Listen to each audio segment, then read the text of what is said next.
now. I have no idea what happened there, guys. I'm sorry. I have no clue why my computer just decided. So that microphone that you've been using for years now, I don't even remember what that is. And then I had to reprogram it. So it seems like it's always something, isn't it? I can never just like start. But I guess that's, since I'm doing it all on my own, I only have so many brain cells and so many hands and so much time with which to do things. So, all right. So we're here. Finally. Okay. So, hello everybody. It's not Gremlins, Deb. It's Darklings. Remember, Darklings. So, hello everybody, and I'm glad that you guys are all here. Who did I miss coming in? Frank and my mom and Gretchen. And yeah, so we're probably going to have a small group today, but I think that's okay. Not a big deal there. So let me just kind of tell you what we are set up for today. And I'll give you a couple other little updates and then we'll get started. And this is probably going to be a little bit of a longer video because what I really want to try and do today, guys, is allow myself to kind of get into that flow that I typically get in when I'm painting for myself. So it will be different than like a live directed where I'm asking you for a lot of information and input, and I may still do that, but I have the image and I'm going to kind of walk you through my process of like the decision making that I go through quite a bit. There may be times where it seems like I'm totally ignoring you. It's just being in the zone. That's the place you want me to be. So if I'm ignoring you, well, let me be. But I'll do my best to not ignore you too terribly much. But so yeah, clearly I am set up here. Oh yeah, I've been peeling up my fingernail polish. Let's just get that out of the way right now, okay? This stuff sticks pretty good though. Look at that. I can't get that stuff off. So I need to get some fingernail polish remover. So I'm set up here. And I am also set up here. So we'll go over what this is in a minute. But this is part of my process as well. Also, I want to show you guys something. I want to be clear about why I'm showing you what I'm about to show you, okay? I am not showing you what I'm about to show you so you guys can be like, let's go buy more things. She's telling us to buy more things and spend more money. That's not what I'm doing at all. I get requests for t-shirts and things like that. And I was selling through Zazzle for a while. Anybody who is ever looking to do print on demand stuff, please never use Zazzle. It's just such a ripoff. Their products are so expensive and the creator makes like nothing. Like an apron, I can't even remember how much I was selling the aprons for, but it was like as cheap as I could. And I think I made like 98 cents on each apron sold, and they were expensive aprons. But I found another print on demand service. And so last night I just kind of went through and made some quick items to put in there. And, the prices are much better and all of that, but I want you guys to look at it. Please don't buy anything. Like legit, I don't want you to buy anything, but I do want you to look at it and just give me your feedback. Do you like the products? If you like what I have on the products, let me know. Any kind of feedback that you have about this, I absolutely want that feedback. And then after a while, we'll start, this is a private page, so only you guys can see it. After a while, I'll start adding other things into it based on your feedback, clearly. So, yeah. So, yeah, no, Michelle's not here to shop. Good. Please, but for reals, guys, if there's something you like, that's awesome. Let me know that you like it.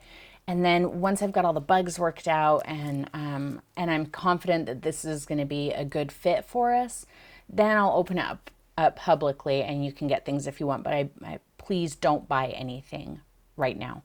But I am posting the link into chat, and when you have time,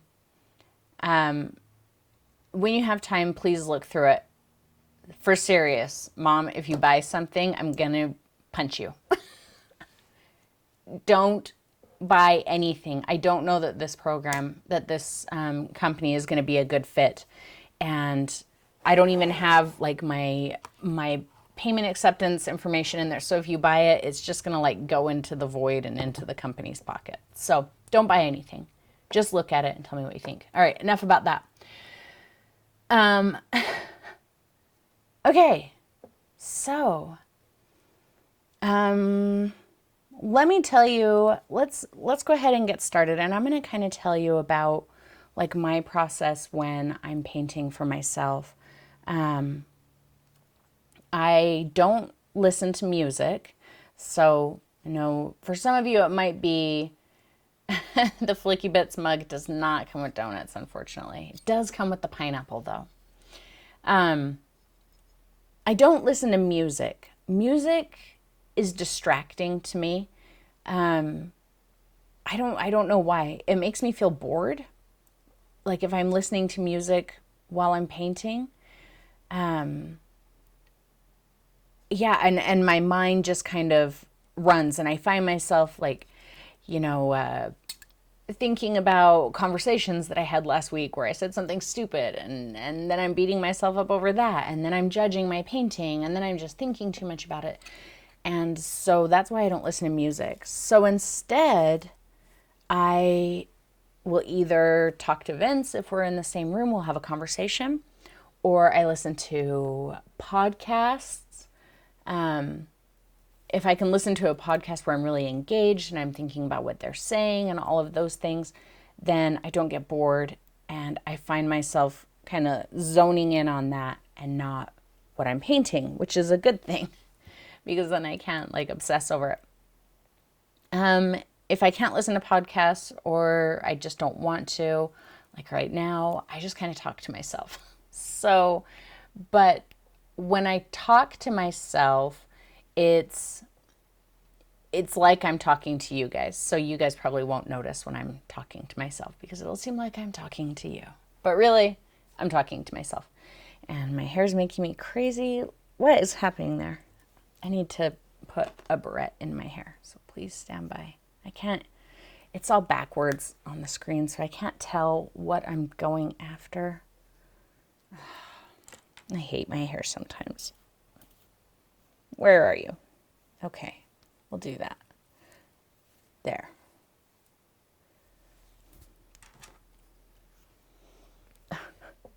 Don't do your hair when you see yourself backwards. Okay, now it's out of my face. Much better. I should have left it in a ponytail. Okay. Yeah, I'll watch YouTube videos while I paint. Yeah, anything, even a movie. And some people like music to listen to. And so everybody's a little bit different. If you find yourself getting distracted or just focusing too deeply on your painting, and maybe you listen to music, try doing something that, you know, completely absorbs your attention, like watching a movie or listening to a podcast or something like that. That's what helps me. I listen to a lot of true crime podcasts for anybody interested. Don't feel like the Lone Ranger. Yeah, audiobooks. That's a good one too. And I can paint in complete silence too. I actually would prefer complete silence over listening to music for some reason. Any other time, anything else I'm doing, I like music, but not when I'm painting. All right. So the first thing that I do, especially when I've got an image, is I go into my photo editing software. So this is my photo editing software. You can't see, it's up here. It's called Corel Paint Shop Pro. It's a pretty intense program. If you've ever used like Photoshop, which is like the Apple version, this is similar to that. It's not an Apple product. So Paint Shop Pro, and this is what I use for everything. So this is why I don't typically show you guys how I make my grids, because it involves this program. And I think the vast majority of people are like, I don't know anything about that program, and you have to buy it. So this isn't a program that a lot of people use. But the first thing I want to do is kind of look at the image and decide, do I like this image as it is, or do I need to edit it? And I can tell you right now that I kind of feel like, hopefully you can see my pointer here? I kind of feel like this guy he's kind of throwing the composition off. I don't feel like the composition is right because he's so far away from this guy, and I really like the way this is composed right here. So, you know, I might get fancy and see if I can move him. Let's see if we can move him. I'm pretty sure I'm going to end up deleting this green guy. I don't know that I'm going to use him, but let's see. Let's get rid of him. Bye-bye. And then I'm going to move him over here a little bit closer. We can even make him a little bit smaller. What do we think? What do I think about that? Yeah, I really like this orange guy right next to the flowers. But also, I don't like the way the green guy is facing us. I don't think I like him at all. So I think I'm going to delete him. So bye-bye, green guy. Sorry, bro. So now I need to decide what I like about this image, where, you know, what parts are important to me and what kind of an orientation do I want. And I believe I'm going to use the same orange paper that I used for the tree that I did the video on, because this photo is actually taken, that's the tree. See that right there?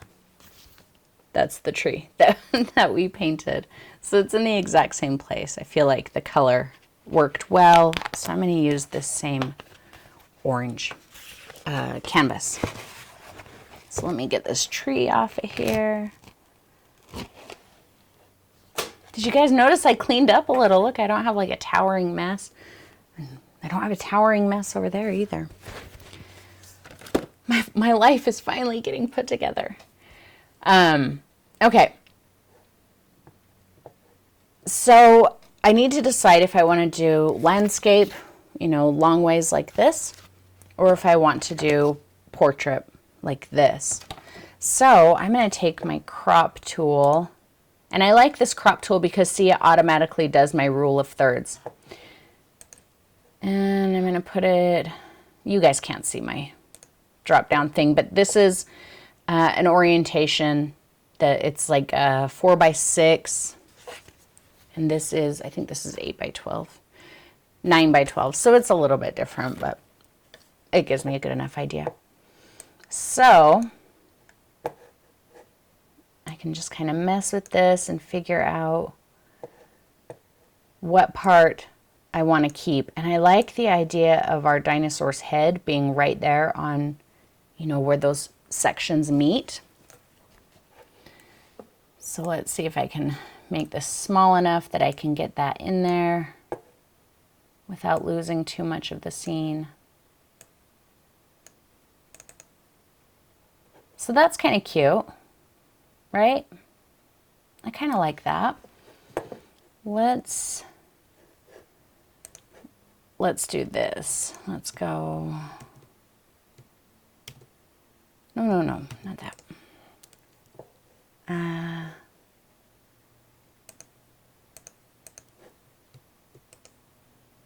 Paste as new image. Okay, so we've got that saved over here. Let's go back to here, and I want to crop it in the other direction and see which one we like better. And I'll let you guys decide which one you like better, okay?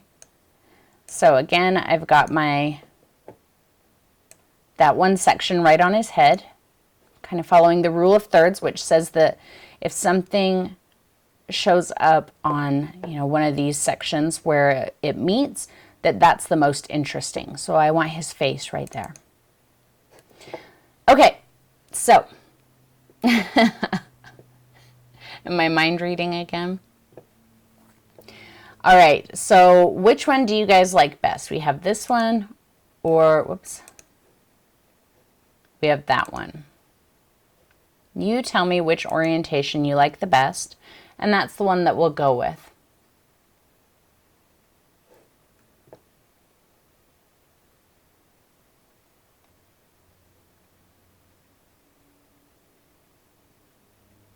Yeah, it's Cindy, this is a pretty cool program. It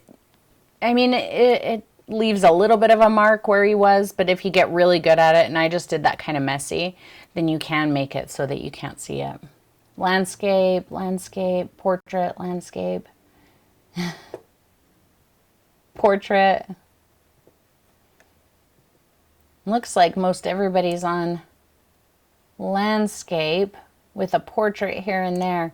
You know, I actually, when I was starting this, I was like, I'm probably going to do him in portrait in that one.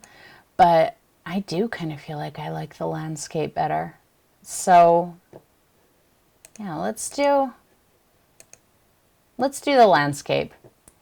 Landscape is too much focus on the dino. I feel like,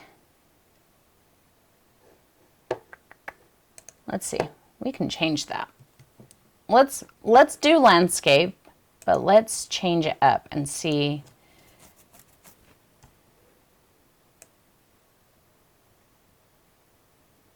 Let's just move that rather than it was like right there. Let's move it maybe right here where his mouth kind of meets the flower. That's kind of a, because you do kind of look at that. You know, you're looking, is he eating the flower? Is he not eating the flower? And we've got our tree in the background there.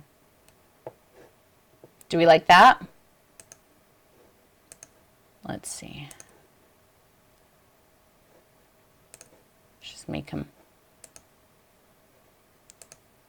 It's pretty much the same. We just have a little more of the sky out.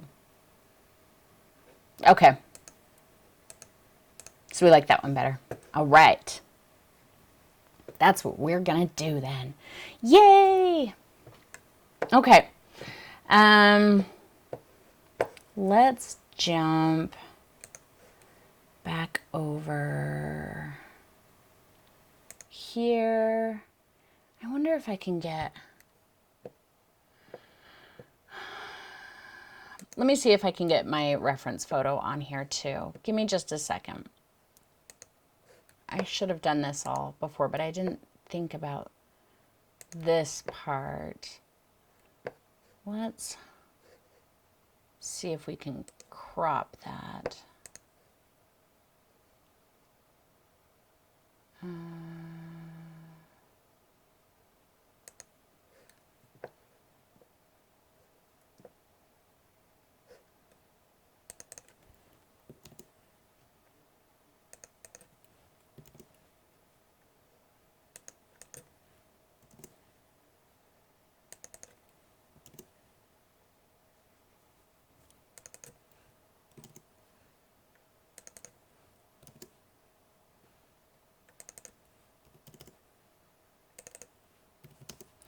This program that I use to broadcast is kind of ridiculous sometimes. Like, you can do anything you want, but it's you have to really work for it. Okay. I think that'll be good. All right. Oh. Can I make it smaller? There we go. Okay, so now you can kind of see my reference image there. I know, that's what I liked about that, was the dino made the flower look gigantic, or else the flower made the dino look tiny. And you could look at it, however you liked with that.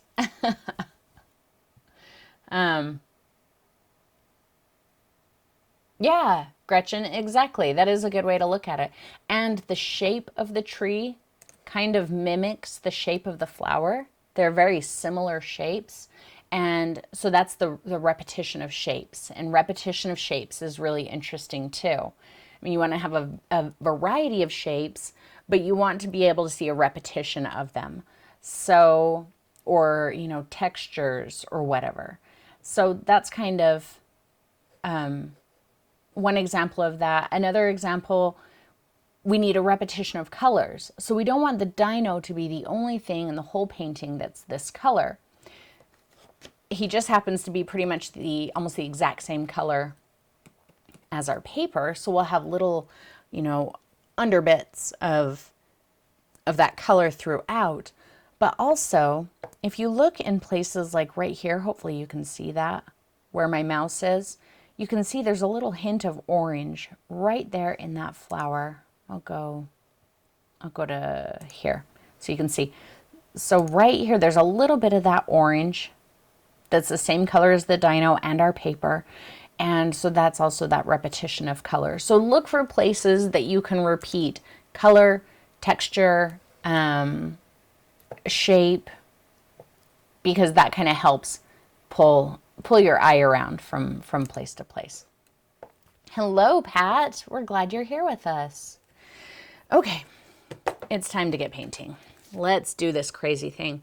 So I have two palettes here because I wasn't sure what I wanted to use. If I wanted to use my glass palette or my plate. And I think I'm going to use my plate because I can't keep the glass palette in the scene and I want to be able to pick it up and show you what I'm mixing if I need to. So I need to decide now, what am I going to paint first? And you know me, typically I like to paint like my focus and then paint everything around it. But with everything that's kind of going on with the grass, and I don't think I'm going to do that. So I'll just paint the dino on top afterwards. That's okay. So I'm going to start with the sky. And see how my tree is kind of, it's like blurring into the sky. So that's what I'm actually going to start with first, I think. I'm going to start with my tree because then when I do the sky, I can overlap it and kind of get that blurry look. Where if I do the tree on top of the sky, it will seem a little bit more disconnected. So let's see, I need some white. What did I use? I used yellow oxide, huh? So some yellow oxide, some white.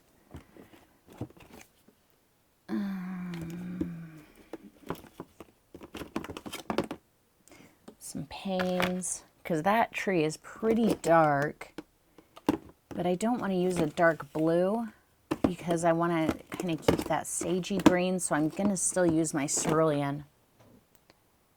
So I'll just use some panes to darken it a little bit. And I've got my matte medium. And now I am kind of just talking to myself.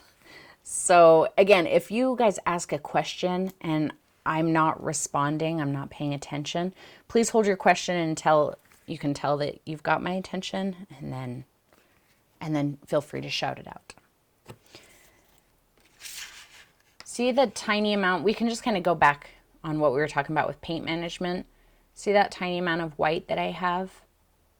And I probably won't use all of that, but even if I do, I can get more. Just, you know, remember, you just want to put out less than you think you're going to use. And that's just a tiny amount of paints also. It's not a lot of paint.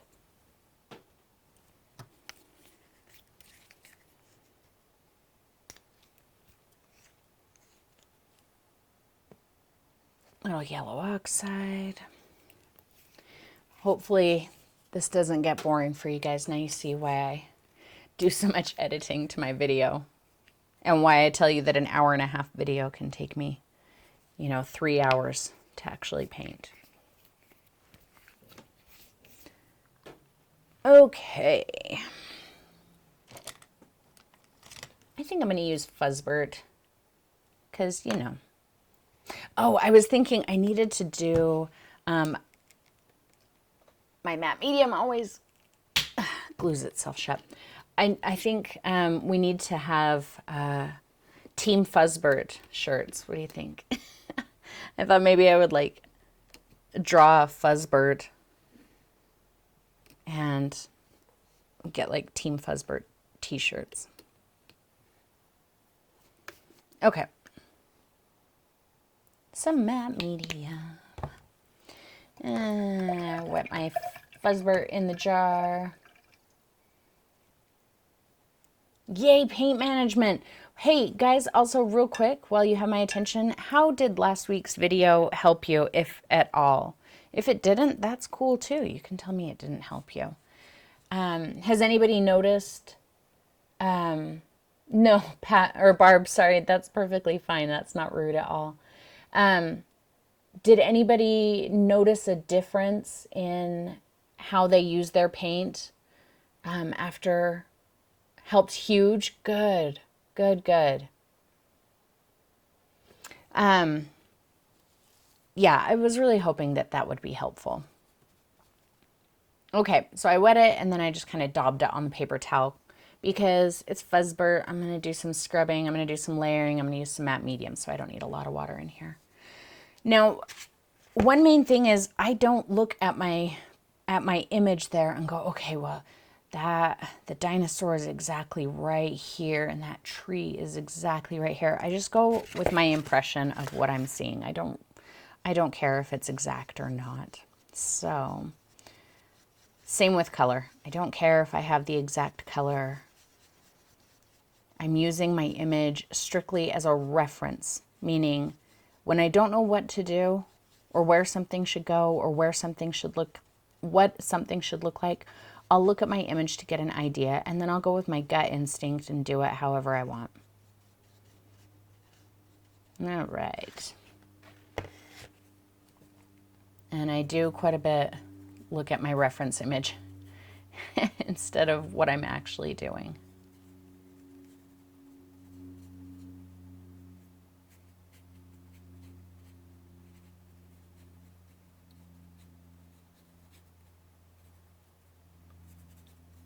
Just kind of blocking in some of those shapes and colors as I see them, knowing that, you know, any of it can change. I can change any of this at any time.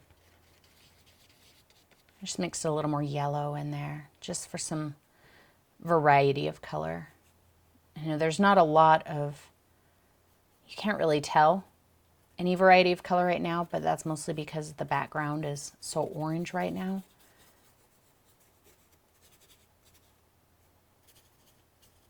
I have very little paint on here. I'm just kind of scrubbing it around wherever I'm seeing kind of that, the shadow. So like this kind of blue haze that's around the edge of the plants. I'm kind of marking some of that in with this little tiny hint of paint that's on my brush. That's really all I'm doing here. I think there's a mountain or something over here.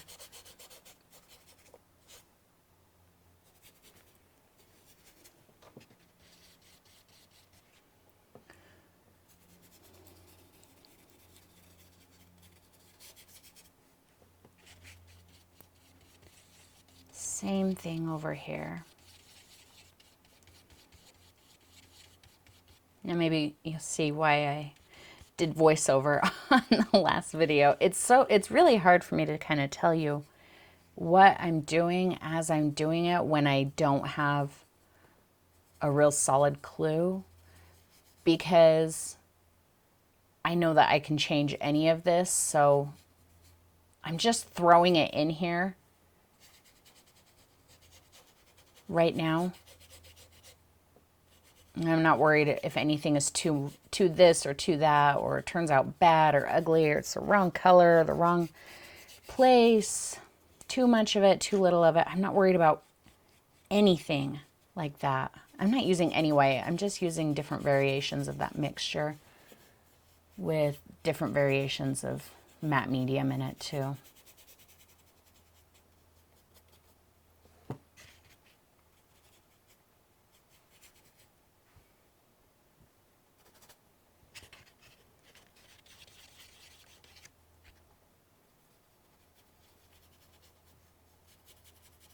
So I think I'm going to go on break. my season break. I typically do it in like mid-June, so it's a week or so early, but not too early. But with my season break, I would still like to get together with you guys with Patreon and do weekly events. And I don't mean just jam sessions, I mean paintings. So kind of like what we're doing here. So I may do another one of these next week. And because when I paint live for you guys, I'm just kind of sketching in right now some of the green that I see in this area. When I paint like this with you guys, it really pushes me outside of my comfort zone. This is not what I'm comfortable doing, clearly, because it's not what I do, you know, on a weekly basis for all of my videos. But I enjoy doing it, and I feel like, you know, like I was telling you, doing things outside of your comfort zone is good for you, and it's gonna make you stronger at what you do. So I also want to be stronger at what I do. So I think, yeah, I think I'd like to do that. Okay, there's some of my green blocked in. Well, good, Gretchen. I'm glad you like it. It does kind of, you know, it does kind of have a little bit of a, like those Van Gogh studies type feel. So if I just took like some heavy black and did some outlines on here to say like a tree trunk, it could be like one of those. So I get it. I see it.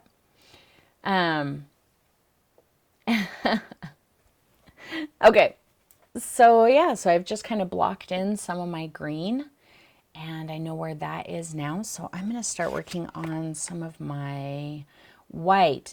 Now I know it can be tempting to look at this image and say, this is pure white. And it may be, and it may not be. But I know that in my painting, if I just paint that pure white, that's going to be boring. So I'm not going to do that. I'm going to use a tiny bit of Payne's Gray and a tiny bit of Cerulean Blue with my white. So it'll probably be mostly white, but it won't be. I think sometimes the pure white is even more boring than just pure black. So I don't want to use pure white. All right, tiny corner of Cerulean, tiny corner of Payne's. Let's mix it in there.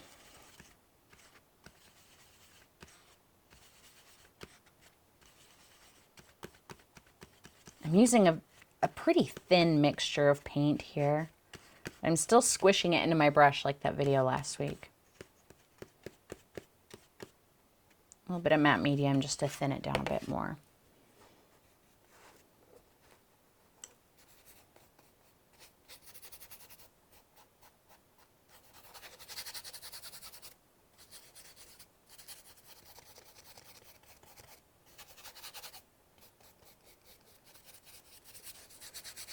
Just going to kind of avoid that green for now.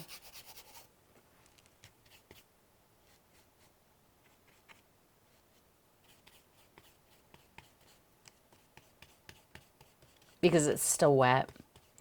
And I don't want to drag too much of it into the sky. A little bit of it will probably get picked up and dragged into the sky, and that's fine.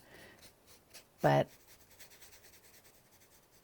I want to be able to control how much of it gets in there. Not just go, oh, now we have a green sky. That's cool.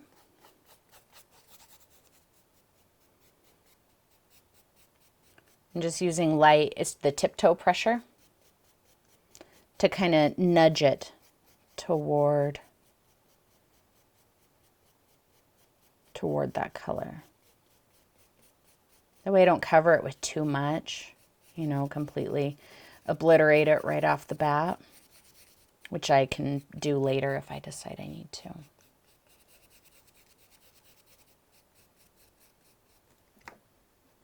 Yeah, that's still pretty wet. I don't want to get in there just yet. One thing about painting like this, if this isn't a way that you typically paint, you know, just kind of starting and you know, working at it confidently. Like, I'm working at this confidently. And trust me when I say it's not because I'm like, oh, I know I got this. I'm amazing. I'll be able to pull this off and it'll look great. Because I don't know that. 50% of the time, probably, that I paint like this. Oh, it's maybe not that bad. But, you know, certainly there are absolutely times when I paint like this that I'm like, oh, well, that looked horrible. And I stop. And that could happen with this, you guys. So, you know, I hope that you're okay seeing that potentially happen with me, because that happens with everybody. So you can come in. What's up? Would you like a drink? No, I'm good, thank you. Probably in a little bit. You know, it happens to me, it happens to you, it happens to everybody. So if that happens to me while we're painting today, please still love me.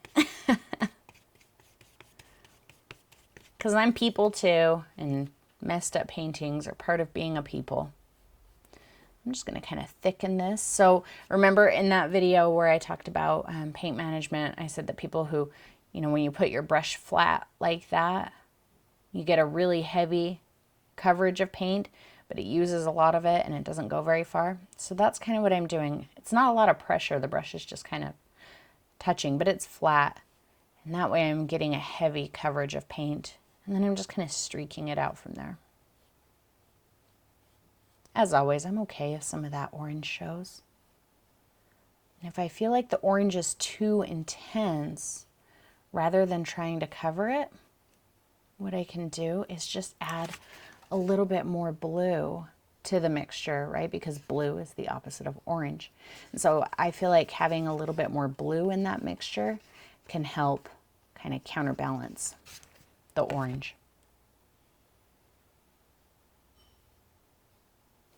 Yeah, I like that with that bit of blue in there.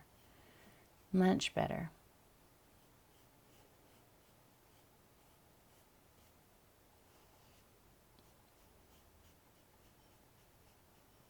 I don't want a hard line right there though, because that's my distant mountain.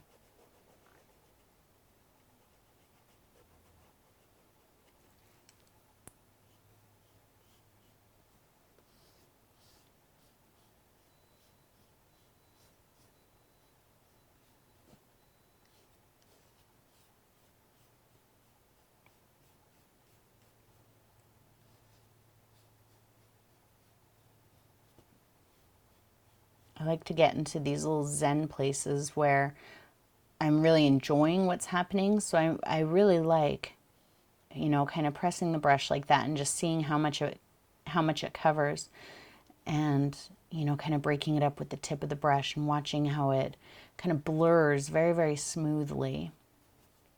And if you can find those little places, you know, where you're not judging what's happening, you're just like, oh, I really like the way that fogs out.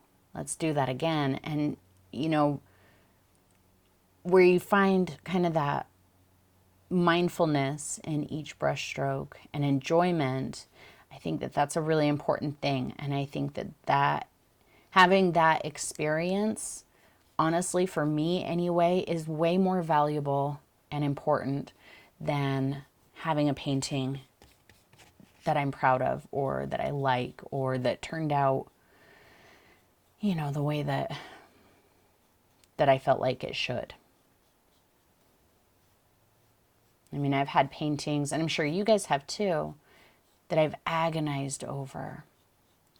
And it turns out great, but I don't necessarily feel that sense of pride or accomplishment in it when it's done. And it's because of the agony that went into creating it, where I can have an experience, you know, of just complete enjoyment and have the painting not turn out at all. And I don't care. It doesn't matter that the painting didn't turn out, because what mattered was how much I enjoyed the process. And I think for me, I certainly learn more that way. You know, when I go into it with with a serious I don't even care attitude. I'm just here to enjoy myself. I'm just here to see what happens. I'm just here to, zone in on individual brush strokes. That is much more enjoyable and makes me much happier than agonizing over a painting and ultimately making an awesome painting. I'd rather enjoy my time and make junk, make paintings I would never show to anybody, than agonize over a painting and make something that that makes everybody say ooh and ah.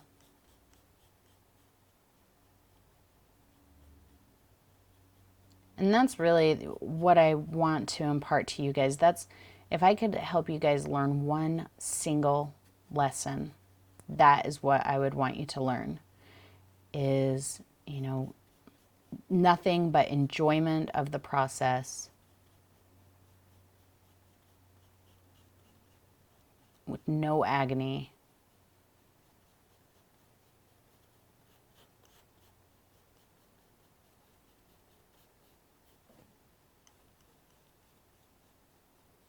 See, I'm like overlapping this tree quite a bit.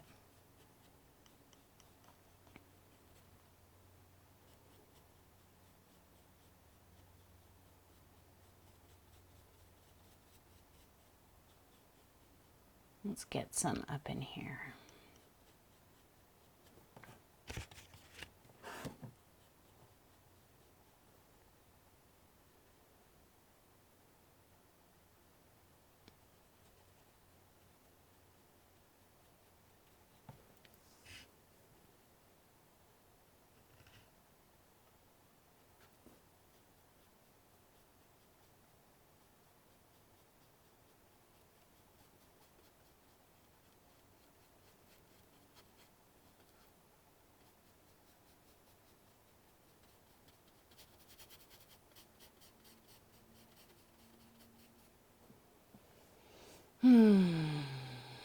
Let's get a little bit more Payne's gray in there. We're kind of working on, this part seems pretty heavy as far as, the tree and the sky kind of overlapping. It feels a little bit grayer to me. So I just threw a little bit more Payne's gray in there. It's not much different. It's not any darker. It's just less, it's just really less blue, a little bit more on the gray side.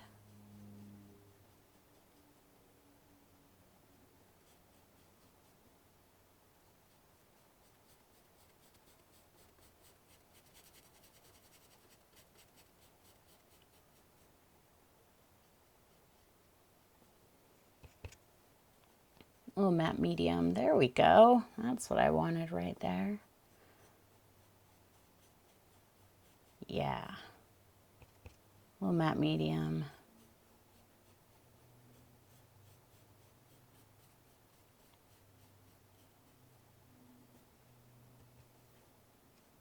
That green is still kind of wet.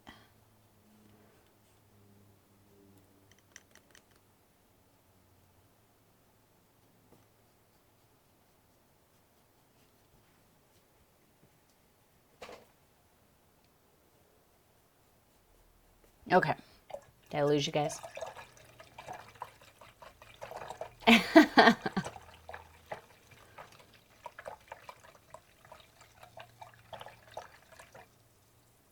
Yes. Very light brush pressure. Very little paint and matte medium. And you can get really blurred out effects. It's also going to take layers. Oh no, Cindy, some vertigo. That sucks. Feel better. Yeah, it's going to take some layers too. So this is not obviously my finished tree. I feel like it's getting there. I feel like I'm pretty happy with the way that tree is looking so far. And I like the color of the sky. It's a little bit warmer, a little bit pinkier. I may go through after it dries and throw in some pure white with some matte medium so that all these colors kind of glow through. But again, it just kind of brightens it a little bit. So let's see, what do I want to work on next? I need to get that distant hill in there right here. And it's really like, whoa, the exact same color in the photo as, you know, the edges around the trees. And I don't really have that going on, and that's perfectly fine. But still just kind of taking a cue from that. A little bit of gray, some white, a little cerulean.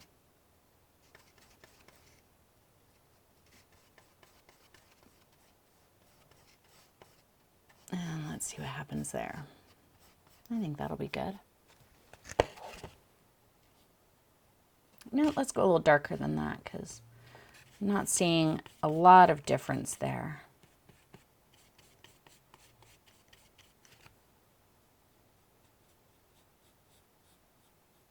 There we go. Oh, that's like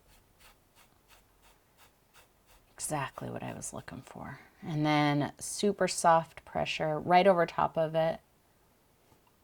Let me see if I can zoom it in there just because you guys seem to, you like the bokeh technique. So I'm barely touching, but I'm touching right on that line. And see, up close, it's going to just look blurred out. It's just going to look like a blurry line. It's not going to look like a mountain. But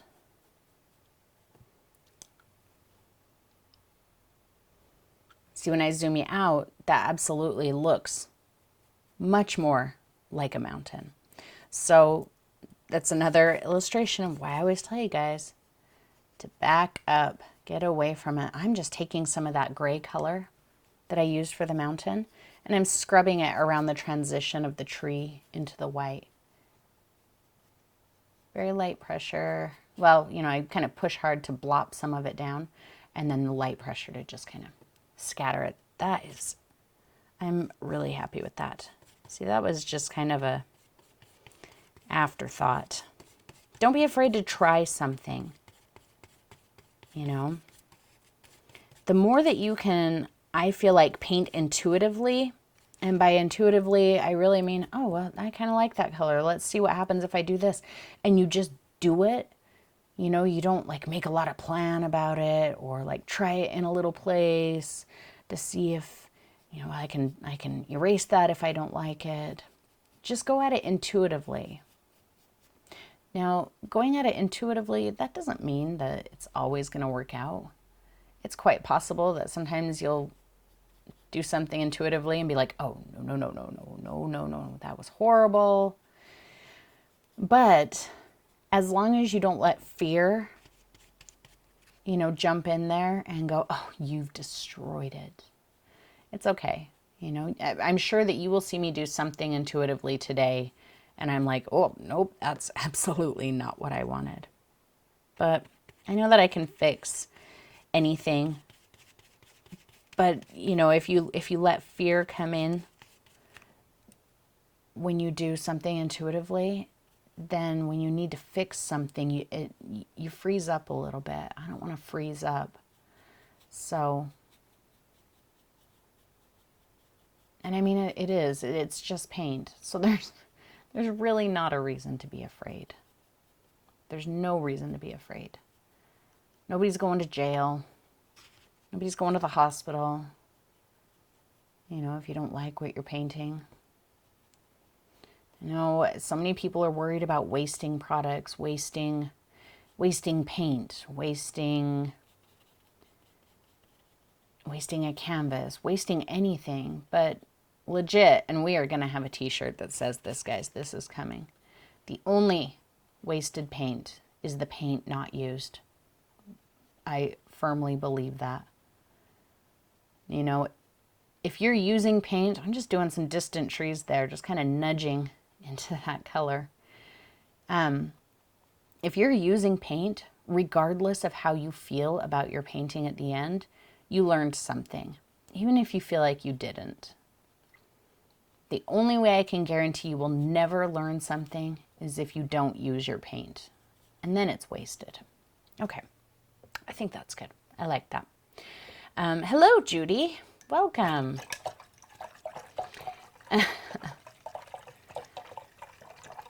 Yes, yes, yes, I like that gray. So much better. I'm actually really starting to be happy with that background. I feel like I'm almost done with the background. I want to kind of punch some of those darker greens in the tree, let the sky dry because this is all still quite wet, and then kind of pop it with some pure but transparent white. And then I feel like that background is done and I'm pretty happy with it. So I want to let that dry a little bit. So we can talk for a minute while we let that dry, because usually when I take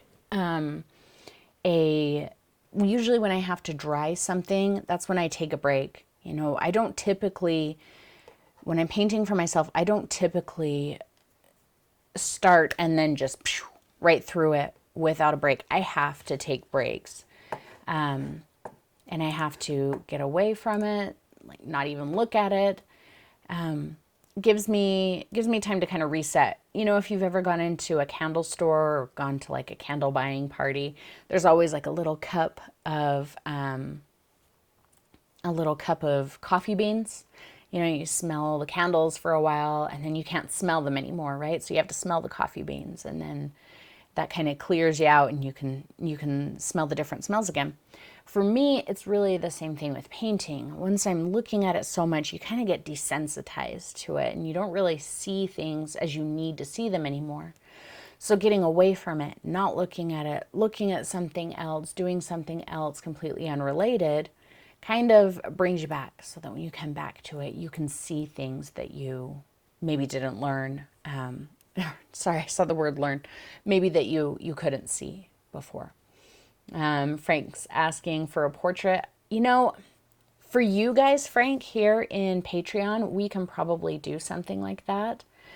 For a public video, I don't think so, simply because painting portraits is not my forte. I can do it. I have done it, and I've been pleased with the results, but it really involves me, for serious, like digging in and painting for myself, and not giving instruction, and just kind of like laser focusing. And the last portrait I did, I worked on it for a couple of weeks. So, you know, to have like a video, a public video about it, it would be forever long and it would probably be really boring for the average viewer. You guys, I think it's a little bit different. So we can probably do something like that sometime. And it'll probably be in a format similar to this, but yeah. Oh, what brush was I using? Yeah, it was mine. This must be one of my old sample ones, because it doesn't have any markings on it, but yeah, it's just my 1/2 inch flat. Good, Judy. I'm so glad that was helpful, because it really is the truth. You know, if you buy paint and it just sits there, you're wasting it. You're not using it. You're not learning. You're not making mistakes. You're not growing. You're not, you know, becoming the artist that you want to become. You're just feeling bad that you have this paint that's just sitting there. And I know, because I did that before too. I bought, when I used to make like these little like spooky abandoned houses, and like out of cardboard, and then I would paint them, and I used craft paint a lot. And I decided one day I was going to treat myself to some nice paint. So I went and bought the big box, the 48 tubes of Liquitex, the basics. And I was so afraid to use them. You know, I was like, these are good paints, and I don't want to mess them up. And I had them, and I was just terrified of them. And then one day I was looking, I kind of did some math, the price per tube for what I paid for them, and how many, milliliters or whatever was in them compared to the craft paint that I was using. And it turns out that the Basics was actually cheaper per ounce than the cheap crap paint. That was a Freudian slip. Craft paint that I was using. So when I realized that, I immediately quit using the craft paint and started using the Basics. So yeah. The abstract self-portrait. Yeah, I like that one too. I used to paint that one quite a bit. Every once in a while I'll find like a pile of art and I'm like, oh look, there's another abstract portrait. Yeah. But they're fun and they do, they can really help you feel better and change your perspective on things and, just exercise something that you might need to exercise. So yeah, I haven't done one of those for a while. I should do that again. Now let's see how this is going. Yeah, it's getting there. Maybe we can go ahead and move on. Just go back to it. Okay. Yeah. Yes. But see, now that I've been away from it for a second, I can see, and none of these things show up in my photo, so I could decide not to worry about it. But I really like these trees here. I'd like to kind of pull them forward just a little bit more. So I'm going to go back to my 1/2 inch. I'm going to get that gray mixture again. A tiny bit of cerulean, mostly Payne's, and my white. This is a very similar color to what I made those trees with. And then I'm going to take a tiny, tiny poke of yellow and warm it up at the base. Just so we can it'll kind of help us pretend that that we're seeing some green in there. It's a very thin mixture of paint. There's no paint blobs here. None.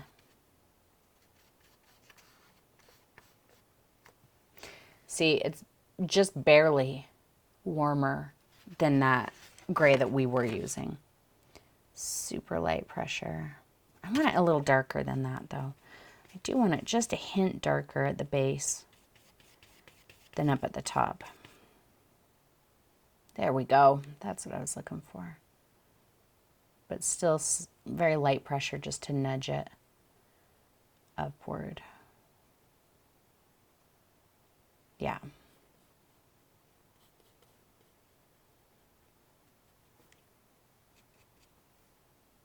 A little matte medium just to keep everything smooth and broken up.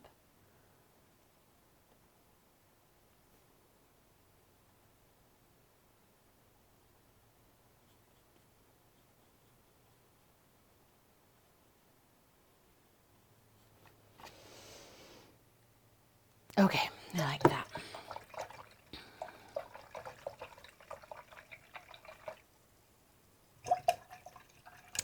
Let's punch those greens. I think I'm going to bring, it feels to me in this image, particularly like right in here and then in some of these bolder sections of this tree, it feels quite warm. And I mean, I've got the orange under there, but it feels warm and dark. And so my instinct to get that warm, dark color is to probably use a color that's not in my box for some reason. Where is it? There it is. I'm going to throw a little bit of burnt umber in there. Nice and dark. Very, very warm. Mixes so well with green. The burnt umber is a really nice way to darken green, I've found. So let's get some of that. Back to my Fuzzburt. So I'm really just kind of loading up with the burnt umber, some cerulean, some yellow. There, nice dark green. A little bit of matte medium. Another way I could have made a darker green is by using Payne's Gray to make the green. I'm barely touching the tree here. Let me see if I can zoom in. Using Payne's Gray, but I would have to use a more vivid yellow. I'd have to use like cad yellow. And cad yellow is very, very warm. And I feel like using such a bright, warm yellow to make a green would pull this tree too far forward. And I don't want to pull this tree any more forward. I have a ton of paint on this brush. Can you see that? It's kind of, come on, focus. Come on. Hello. Nope, not gonna happen. There. There's a ton of paint on this brush, but because of the way I'm using it, I'm not putting down very much. I'm holding it very, very loosely. I'm just kind of scratching it in a couple of places.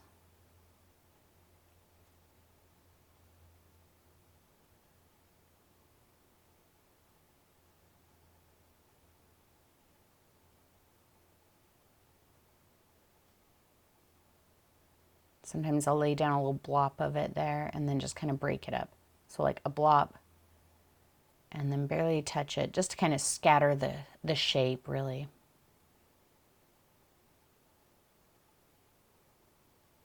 Let's get a little more yellow.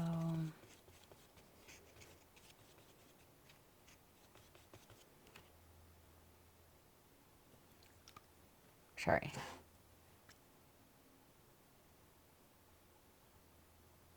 There.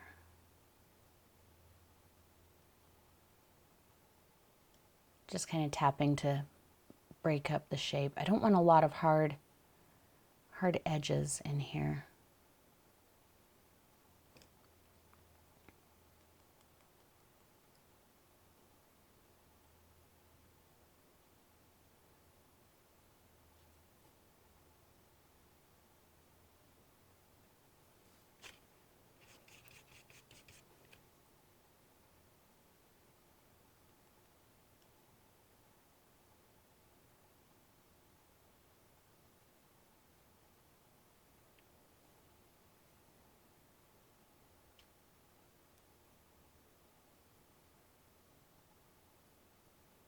Has anybody done that where I've suggested setting up like a mirror or something so that, because as you can tell, a lot of the times I'm actually looking at my computer right here in front of me to paint. I'm watching what I'm doing on my computer.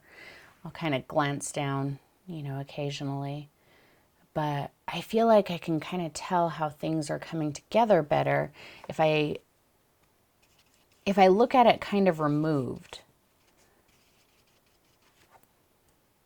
If that makes any sense. If you've never tried it, it probably doesn't make much sense. But if you've tried it, you know, painted while not looking directly at what you're doing, even if you just kind of blur your eyes a little, if you are looking at your canvas, I think you'll find that it's so helpful, and it might help you with brush control.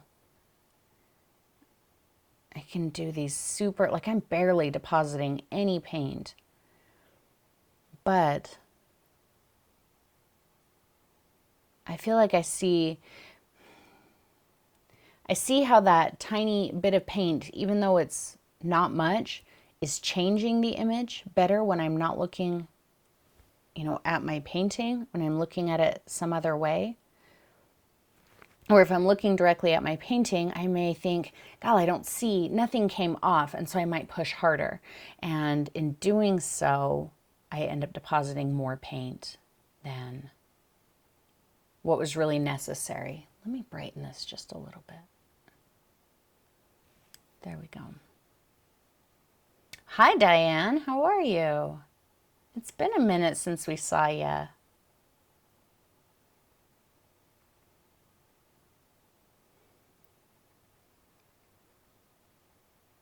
You don't know how you would do it? Gretchen, just, you know, kind of look at your situation, how you paint, if you paint, like let's say you paint at the kitchen table, okay? If you have any way of setting up a mirror behind you, or kind of like, let me jump over here real quick. If you have a way of like setting up a mirror kind of right next to you that's maybe angled a little bit, okay? So it's reflecting your canvas that's right in front of you, but you can turn your head and see what you're painting. Just set up the mirror until you can turn your head and see it. And then, you know, get your brush ready and then kind of look in the mirror as you paint rather than staring right at what it is you're doing. Yeah, taking photograph after photograph after photograph can be super helpful too. I know that that is absolutely something that I've done in the past and I still do occasionally. But you know, with my camera even, a lot of times, because it's got like a little, you know, the little viewfinder thing on it, sometimes I'll even set up my camera, even if I'm not recording, just so that I can see that little viewfinder, and I'll kind of look at that, you know, while I paint. So whatever it is that you have that you can do, I recommend that you try it, because I feel like not looking directly at your image is super, super helpful. And I'm really happy with how this is looking. I do want to do just a tiny bit, kind of darken up a few of the gray areas in here. And what I'm going to do is just kind of wipe off.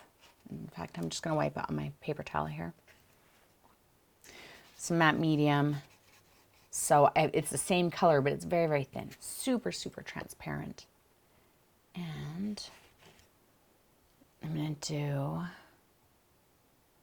same type of thing. I'm just kind of scratching in almost imperceptibly little bits of this color. See what I mean? This line right there, you can clearly see a line, but when I look at it, at my actual canvas, I can barely see that. So I might be tempted to go, you know, heavier with it. But when I look at it on the screen, I'm like, oh no, that's perfect. Don't touch it. And this blue-gray around the edges is still slightly, very slightly wet. So ever so slightly, it's blending with this color, and that's perfect.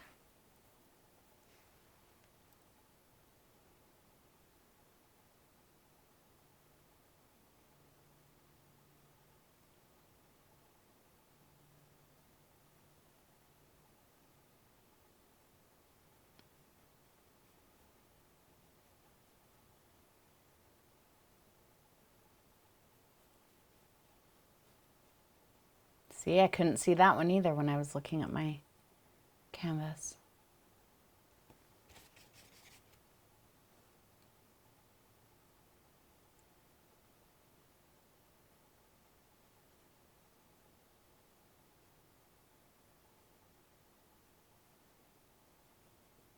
If you can't, if you absolutely cannot set up a camera or something, then I want you to learn how to paint at arm's length. Because I think looking at it, you know, at a distance like that, it's going to help you loosen up a little bit, but it will also help you see it just a little bit removed. And I am not unhappy with this tree. I know it looks quite a bit different than the tree in my image, but this is my painting. The image is not. Just kind of dash a hint of that in there. Again, this is that exact same color I used for the darker area. I just wiped a lot of it off and then mixed a good amount of matte medium in it. So the color is just very, very thin, very transparent. And I'm barely touching the canvas. Break that line up just a little bit right there. Good. And maybe this one, that's a hard line. I don't want that. Okay, I think I'm done with the tree. Yay! Yeah, absolutely, Donna. If you can rig your phone somehow to stay on, and or an iPad or something to set up so that it's looking at your image and then you can just turn your head and look at that. Absolutely. Absolutely. But also, guys, if you can get to the point where you're looking at something else, like I am here, I'm looking, at my computer screen to paint that tree. To anybody watching you, that's super impressive that you're not looking at what you're doing. Little do they know that it's actually a huge help to you, but it looks really impressive. They're like, man, she's so good. She doesn't even have to look at what she's doing. So, okay, I think that sky is still a little wet. See that? But aside from adding some of the white up in the sky there, that transparent white, I am super happy with that background. And I am going to call it done. What do you guys think? Should we jump? Let's jump over here and I'll hold it up.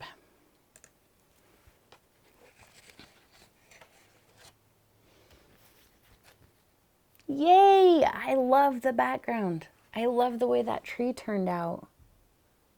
I'm super, super happy with it. When I go through and do the white in the sky, I'm going to pull a few little pops of it throughout too. So maybe like right down in here, because in our image, we've got some of the bright white also. See, there's a little bit of the bright white like right here. And so I might put just a little bit of that down in this area. Maybe just a tiny speck of it right in here. I'm not going to worry about making the sky quite as bright white as what we have in the image, but I do want to have a flavor of that because I do like that. Good. I'm glad that you guys are liking it. Good. And guys, as always, please remember that you are more than free to paint this. You're more than free to follow this as a tutorial, paint it, share it, say this is based on a Patreon only tutorial, all of that stuff. I ask that you don't share the videos clearly, but that doesn't mean that you can't share your art. Absolutely. Rub it in everybody's faces that you got something they didn't. But yeah, I would love it if you guys would paint this because I would love to see how it turns out. Okay. Good. I'm glad that you guys are learning. Good. Should we jump back into it? Let's see. So what do I want to work on next? I kind of feel like let's work on our dino next. How about that? Let's work on him. Oh, my chalk pencils are still in my trailer. So when we got home from our trip, we were like, oh, we're going to be going right back out. We're not going to be home for very long. We really thought, oh, we'll go trade in our car and then we'll leave, in a couple of days. So I've been living out of my trailer still. Every day I'm like, oh, my makeup is still in my trailer, or oh, my clothes that I want to wear today are still in the trailer, or whatever. Oh no, the pencils I want are in there, but I can use one of these. So yeah, I still have a lot of my stuff in my little camper, but and I've been using it as my studio lately too. I've been really enjoying that.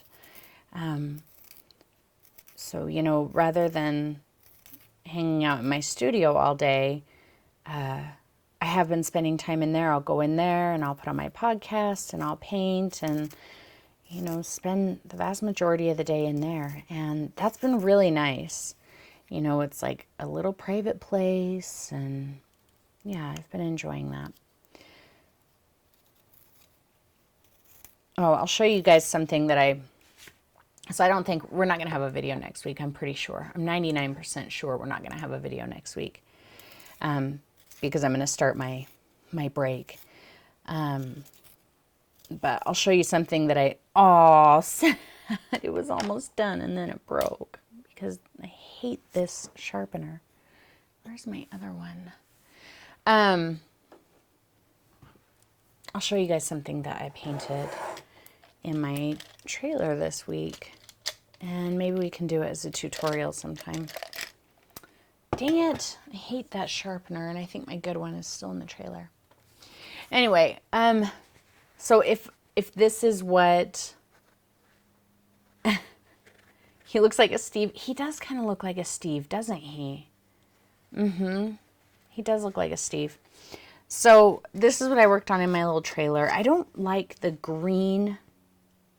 I would use a different green, I think, next time. So, but I just kind of enjoyed myself one day and painted a bunch of roses and layers. And yeah, I know it looks super simple, but I worked on it for a couple of hours. So we might do something like that sometime. And let me see. I have a really good pencil sharpener, and I don't know why it wouldn't be in this box. There's a sock in this box. There's a sock in my paint box. Maybe it's in that box. That one was, of course, the pencil sharpener that I hate, which is why it was in here and not with my paint.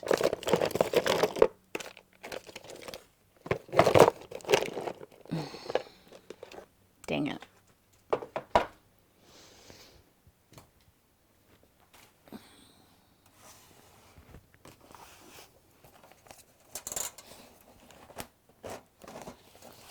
I hate getting derailed.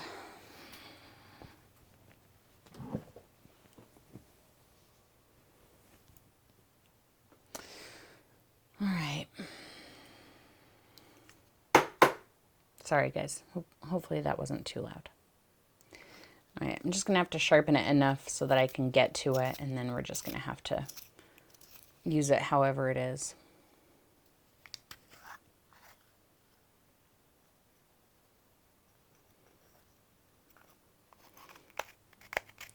Here's how to tell if a... Sure, you can bring me a drink now. Thank you. Here's how to tell if a pencil sharpener is good or bad before you buy it. Are you ready? Super simple. Just follow this tip when buying a pencil sharpener and you will know if it sucks or not. If the pencil sharpener is cute and glittery, it sucks. Don't buy it. If, on the other hand, it's boring and looks like it came out of a math classroom from the 1940s, it's probably awesome. That's the one that's in my trailer. This pencil sharpener is just like chewing this pencil up. Oh my gosh, I'm wasting time. You guys are gonna get so bored watching me struggle with this stupid pencil sharpener. Oh. I'm done with that pencil. Thank you.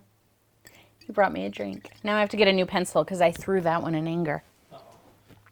See, guys, I get frustrated and angry too. All right, we're going to use this one because it doesn't need sharpening. Thank you.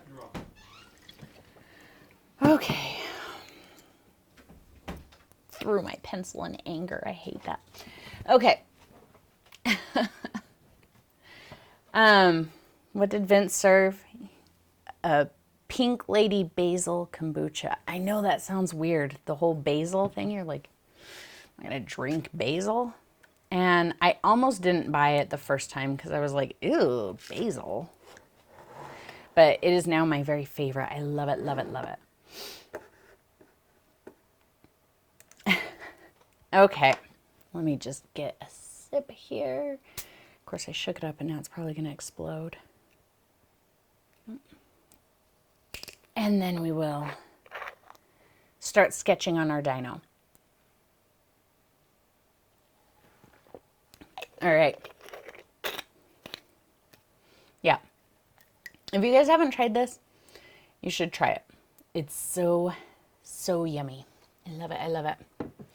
I drink one of those almost every day, I think. Okay. So I have an orange chalk pencil here, and I'm going to start sketching my dino. And you guys know I'm not a sketcher. I don't like to draw. I don't think that I draw very well. But, you know, we get better at things by doing them. And, you know, I have people ask all the time, is there a tracing thing for this one? Or like the one from a couple weeks ago with the fence post. Somebody asked me for something to trace for that. And I'm like, there's not. It's a log, dude. It's a rectangle. But yeah, I don't like to trace if I don't have to. And because I've been kind of pushing myself to draw, I have noticed that my drawing is very small ways, but it's getting a little bit better. So, again, don't be afraid to draw. Oh, look, right here. It looks like Jack Nicholson in sunglasses. Right? Doesn't it kind of? Sunglasses right there, a little Jack Nicholson face. Anyway, okay. So, dino, let's see. I want to put my dino, maybe we'll say top of his head. I hope you guys can see that. It's about right there. And his body. The very top of his head.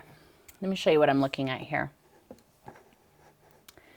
The very top of his head, right here, if you come straight down from there, it's almost directly in line with his side, where his leg is.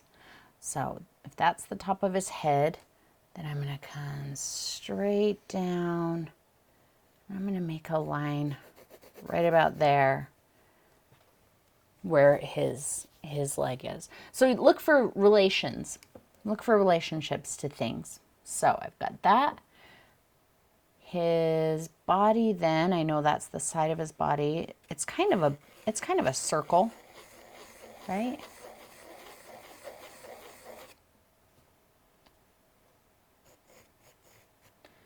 How big is that? Let's see. Oh, almost exact. Okay, so what I did there was, I'm looking at it on my computer. Here, we'll go here so you can see what I'm doing. I'm looking at it on my computer, just holding it somewhere in front of me, right? And you close one eye and kind of line it up.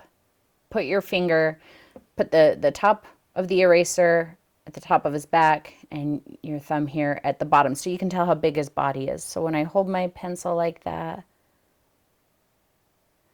it's about like that.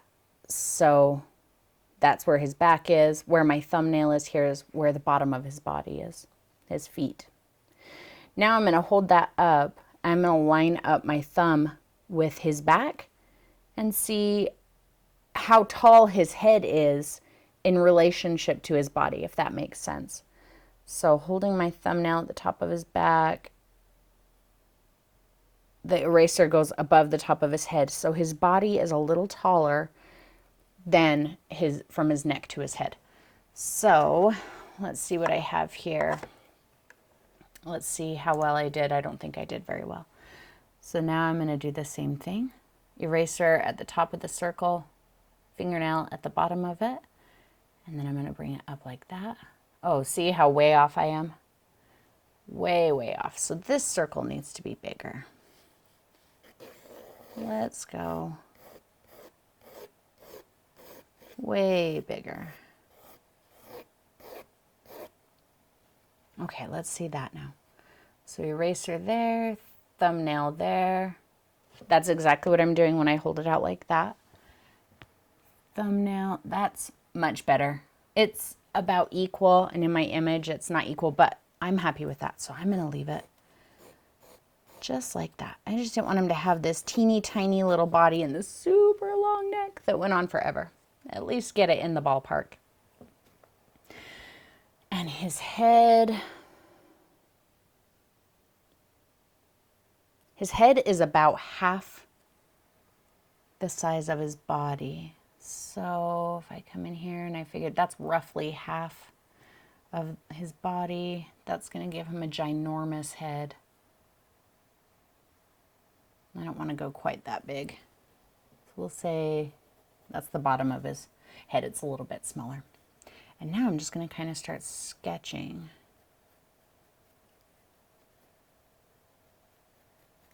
Draw what you see, draw what you see, not what you know, okay? So what I mean by that is, for him, I know that from the back of his head to the forward, it's, you know, it's angled, kind of pinches down like that. But when I'm looking at the image, I don't see that. I see right here, it's almost like a rectangle shape. That's almost straight up and down. It's angled ever so slightly off to the right. So that's what I mean. Draw what you see, not what you know. This shape, his head comes right off of there. That shape continues and then it swoops down. Let's find where it's going to end first. Right about here.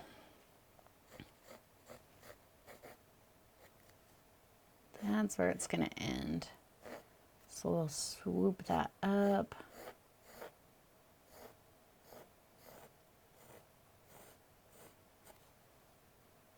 That's not right.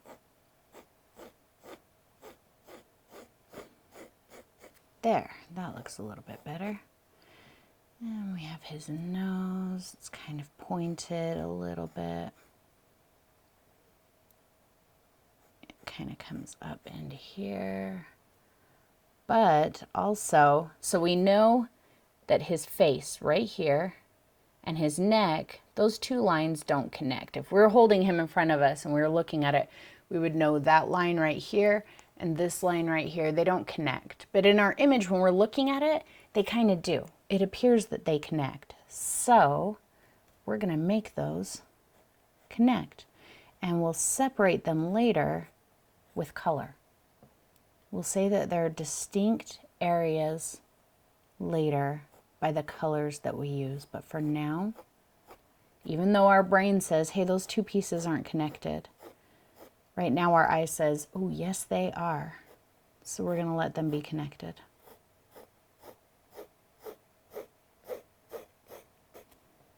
This is still strange right here. Let's bring that out just a little bit more.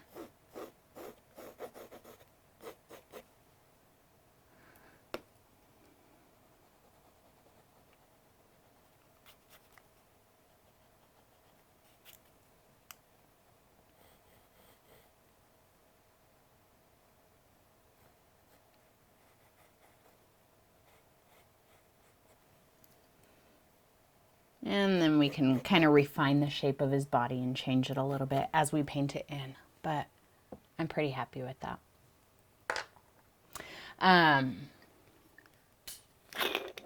So his color.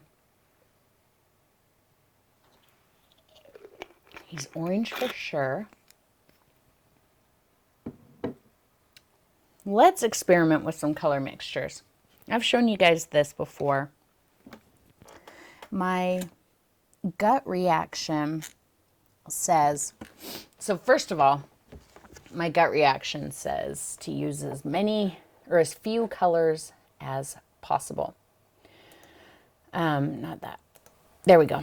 I want to use as few colors as possible. Sometimes I have to bring in another color, like, for example, blue. So I'm already using cerulean. So I'm not going to just use cerulean in the background and then never again. I'm going to make sure that I can find a way to use cerulean throughout. And I'm probably going to have to bring in another blue, but I'm not going to do it until I absolutely have to. Likewise, I don't want to just pull out the cad orange, because what if cad orange isn't right for something else? And then I have this cad orange dinosaur that's kind of sticking out of everything else. So what I'm going to do is think, I'm already using yellow oxide, right? Can I make orange with yellow oxide? And I feel like I can if I use alizarin crimson. But then I also look and I'm like, I don't want to really just bring in alizarin crimson without, you know, using it anywhere else, because we're still looking for color harmony. And I know that all this stuff might seem like, oh, that's so much to remember, but it really does kind of become second nature as you work on it, okay? Trust me, because I didn't learn this from anywhere. It's something that I just kind of developed from from doing it and from deciding, oh, that dinosaur's orange, so here's my tube of orange paint, and then at the end being like, oh, these colors look gross together. So now I look for color harmony. So now I'm looking at those flowers and I'm thinking, can I make those flowers with alizarin crimson? And I think I could, with a tiny hint of blue, which again is going to cycle me back to what blues am I using? What blues will I potentially be using?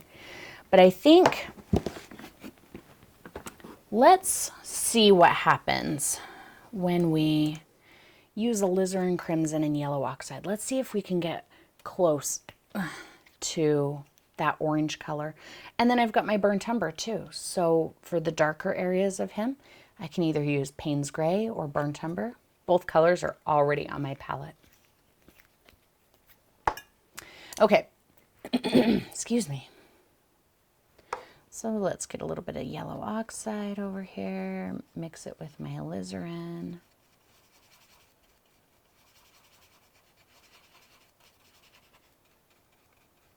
That's not too bad. Let's throw a little white in there and see what happens.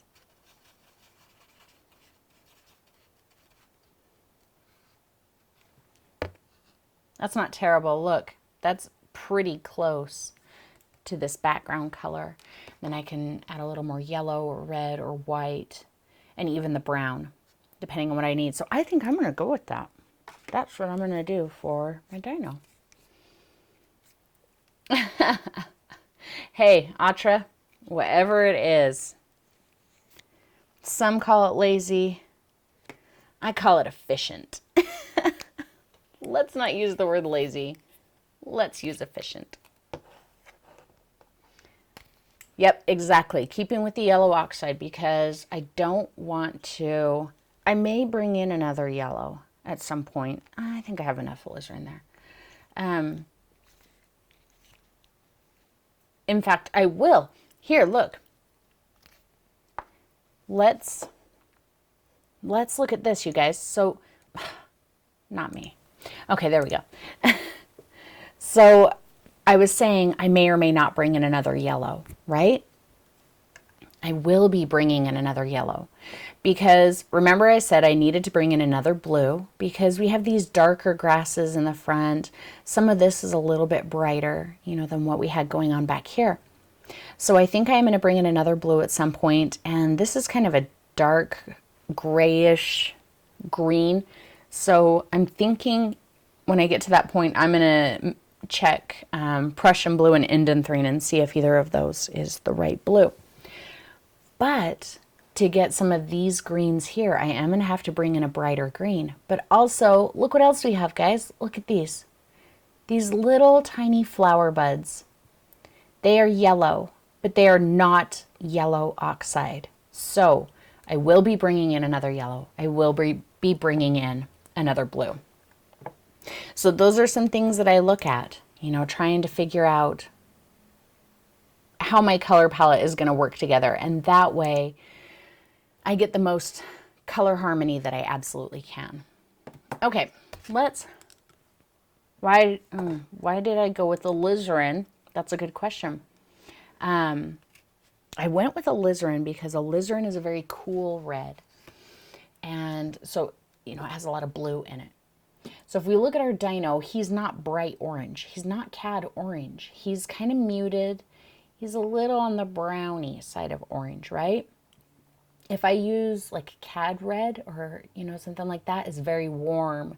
Even mixed with yellow oxide, which is a little neutrally, I'm going to get a bright orange. And I'm either going to have a bright orange dinosaur or I'm going to have to fight with him to try and mute it down. Because alizarin crimson brings a little bit of blue to the table, I know I'm not going to get a bright orange. So I hope that helps.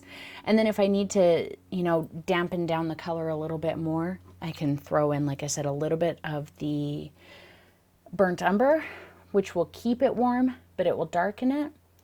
But if I feel like it's still a little too warm and I want to darken it, then Payne's Gray. Payne's Gray is what I'll use to darken it if I still feel like it's too warm. But this is why I tell you guys to experiment with your colors. Learn everything you can about color mixing because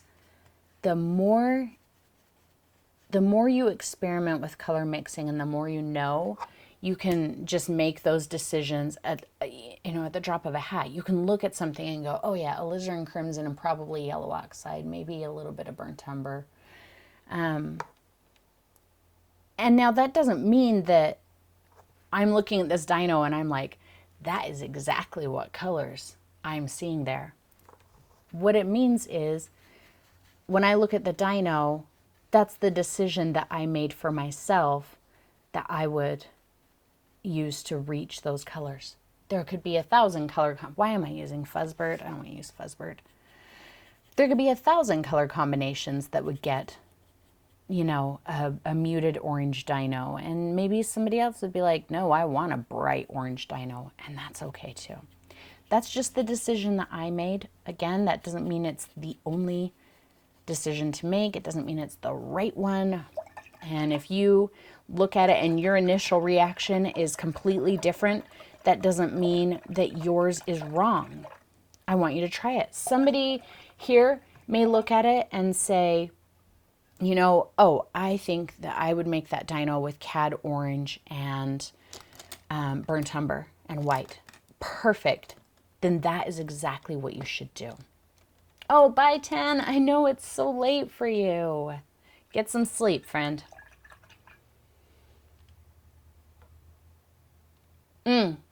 Good, Deb.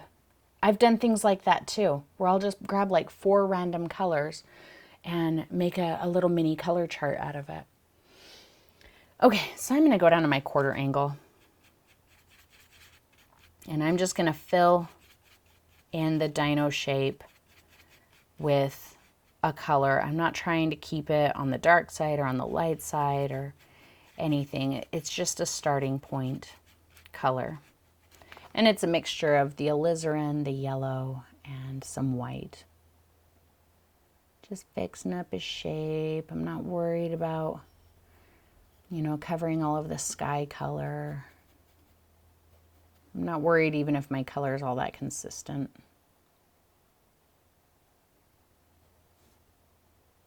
It's just a starting point.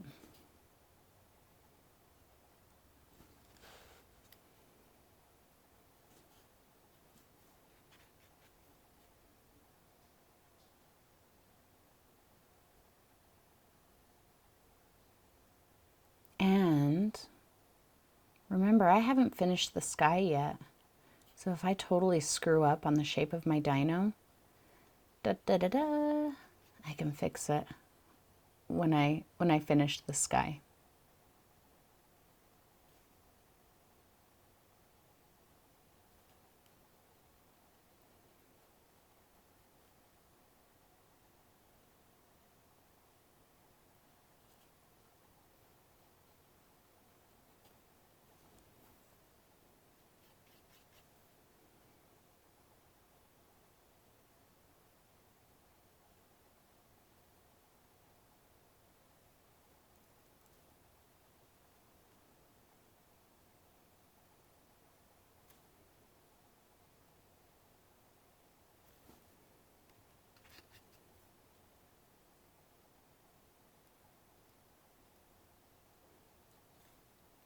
And at some point when I feel like I'm on a roll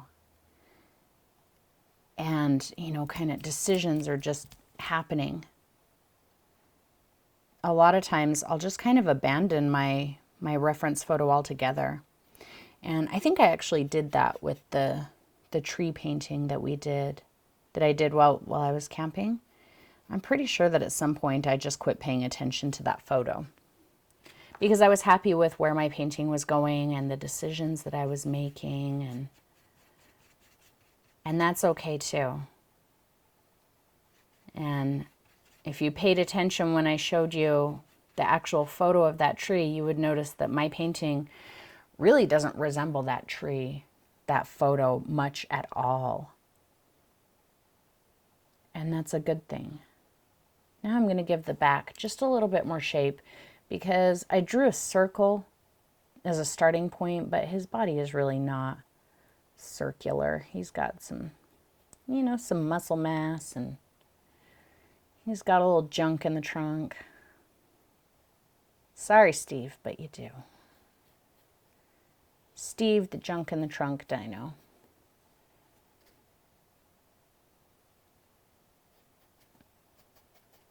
And that's all covered in grass, so I don't even care if I fill that all in. I'm mostly worried just about the shape.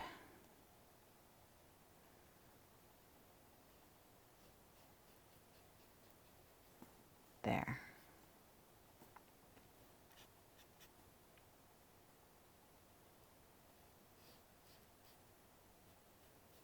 Perfect.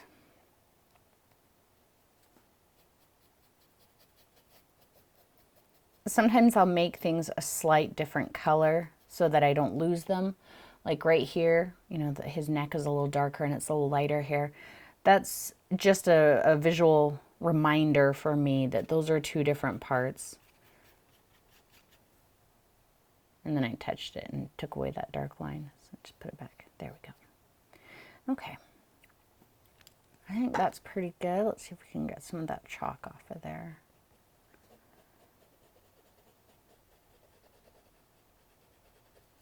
All right. Let's let him dry. Oh, Gretchen's leaving. Bye. I have the creepy crawlies today, guys. I've been surprised by spiders a couple of times. Oh yeah, see my Steve, his neck is much wider than the other one. He's got kind of a fatty neck. That's okay. I don't mind. But now I feel like there's spiders crawling on me. So if I'm like suddenly, I hope a spider doesn't show up. You guys would hear me scream. That would suck. Good, Donna. Yeah, I love these chalk pencils. My best advice for the chalk pencils is use a color that you can just barely see. Go as close to what you're drawing on as possible. So that's why I used orange here. And hopefully you guys could see it, but I could just barely see it. And that was great. That was exactly what I needed. Let's go ahead and start darkening him up a little bit. So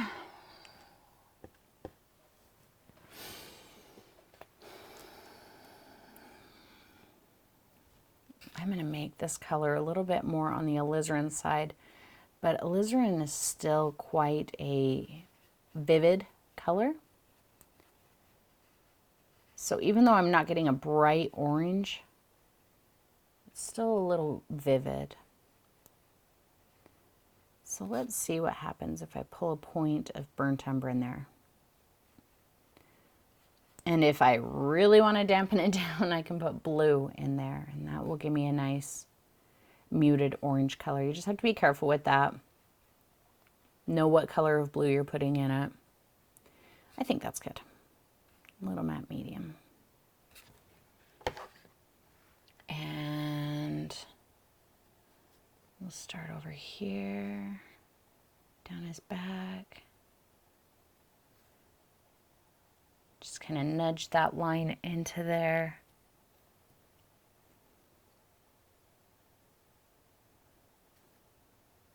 Very similar to what I did in the sky. I kind of plopped it down and now I'm just kind of barely touching and breaking it up.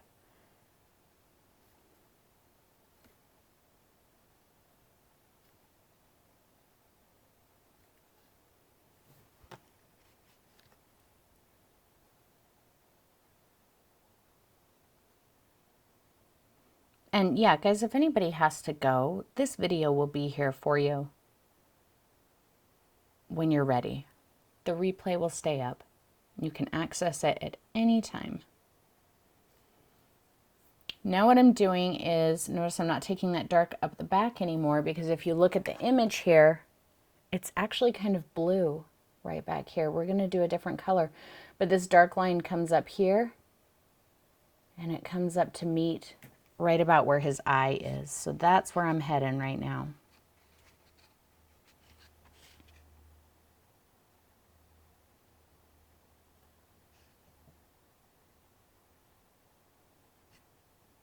Right in there.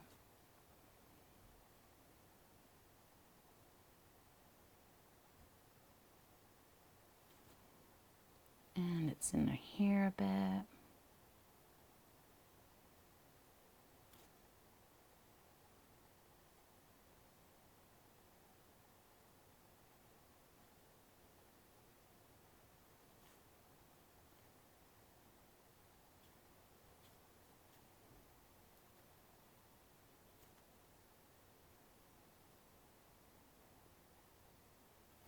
See what I mean about we're going to separate those two shapes later with color?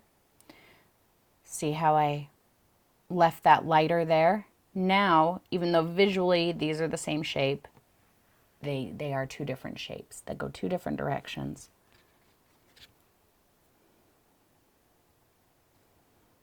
Just little suggestions of this darker color here and there. His eye is somewhere in there.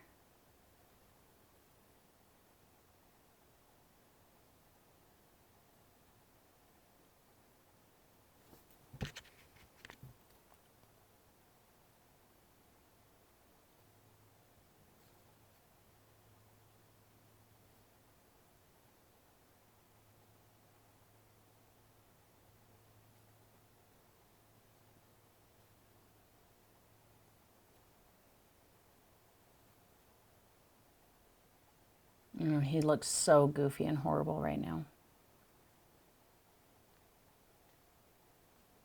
But that's just what happens as you're layering colors. So if you're at this point and you're like, oh, that looks so bad, please don't judge it. Please don't try and correct it so it doesn't look horrible. It's going to look horrible until we start getting some of the other values in there.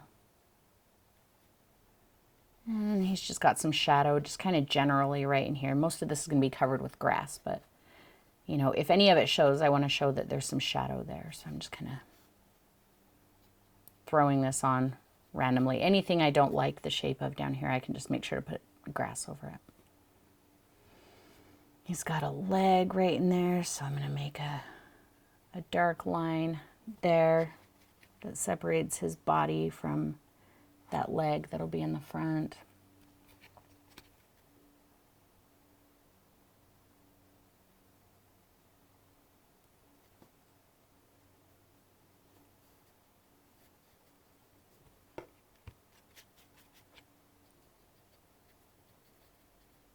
Okay.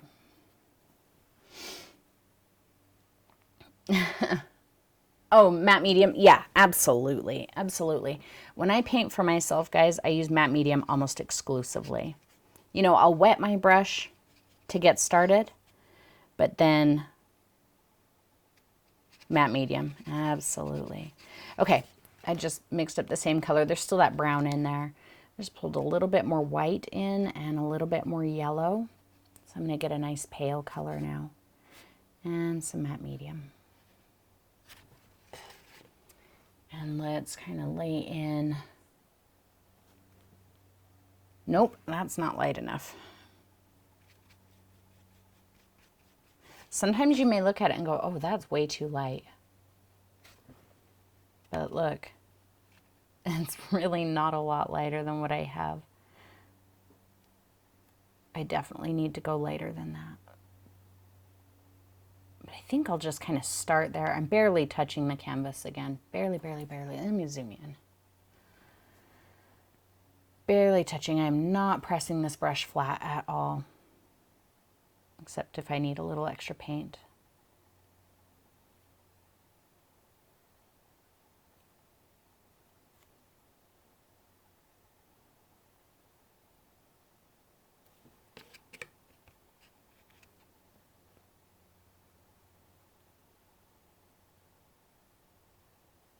I told you guys that I paint with my hand in my pocket quite a lot, right? Like when I'm painting for myself, I'll put my hand in my pocket while I paint. Because it makes me, you know, it's kind of a casual stance. It makes me feel a little bit more casual about what I'm doing. Which helps me to loosen up a little bit more.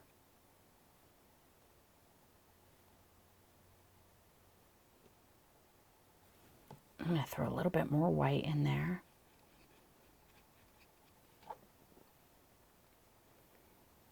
And I can't put my hand in my pocket right now, obviously, because I'm sitting down and I don't have pockets.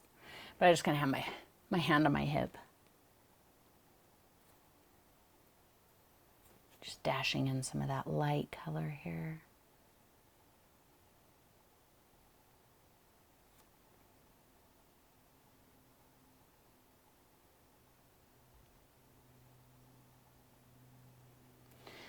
And let's throw some of it down here.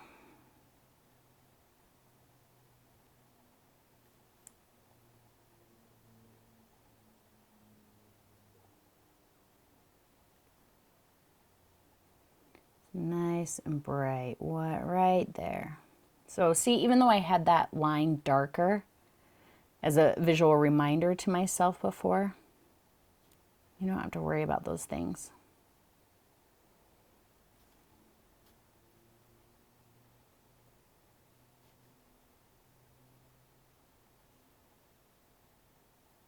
A little bit of a highlight right there.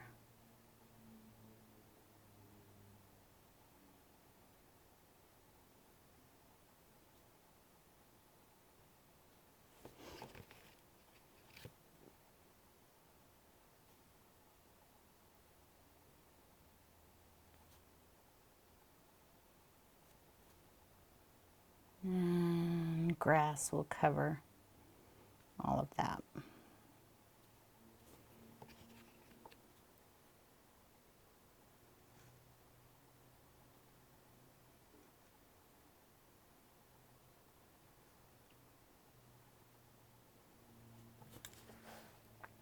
Bye, Pat.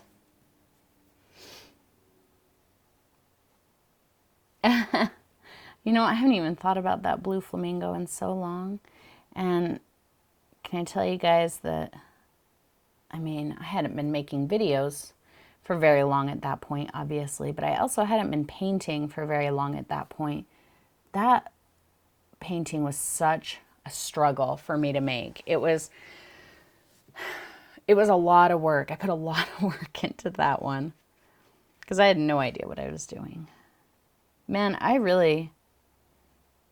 was faking it so hardcore when I first started. I mean, I could paint a little bit, but every painting I did was such a challenge for me. Just kind of building the highlight around his eye there. And, you know, thankfully I don't have quite that number of challenges anymore with each painting. But what's weird is it seems like when I struggled really hard to be able to do even simple things, I almost feel like I had an easier time coming up with paintings to do each week, where now I feel like I know what I'm doing, quite a bit more, but it's much harder for me to come up with paintings because I think I'm just more critical. You know, I'm like, no, that doesn't look right. The color isn't right. You know, the composition's not right. And so that's something I'm trying to kind of get over, you know.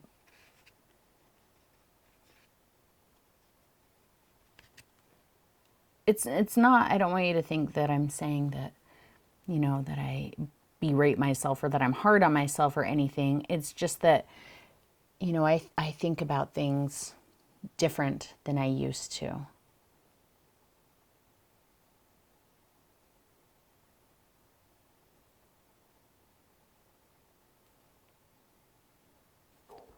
Ooh, my stomach's growling now.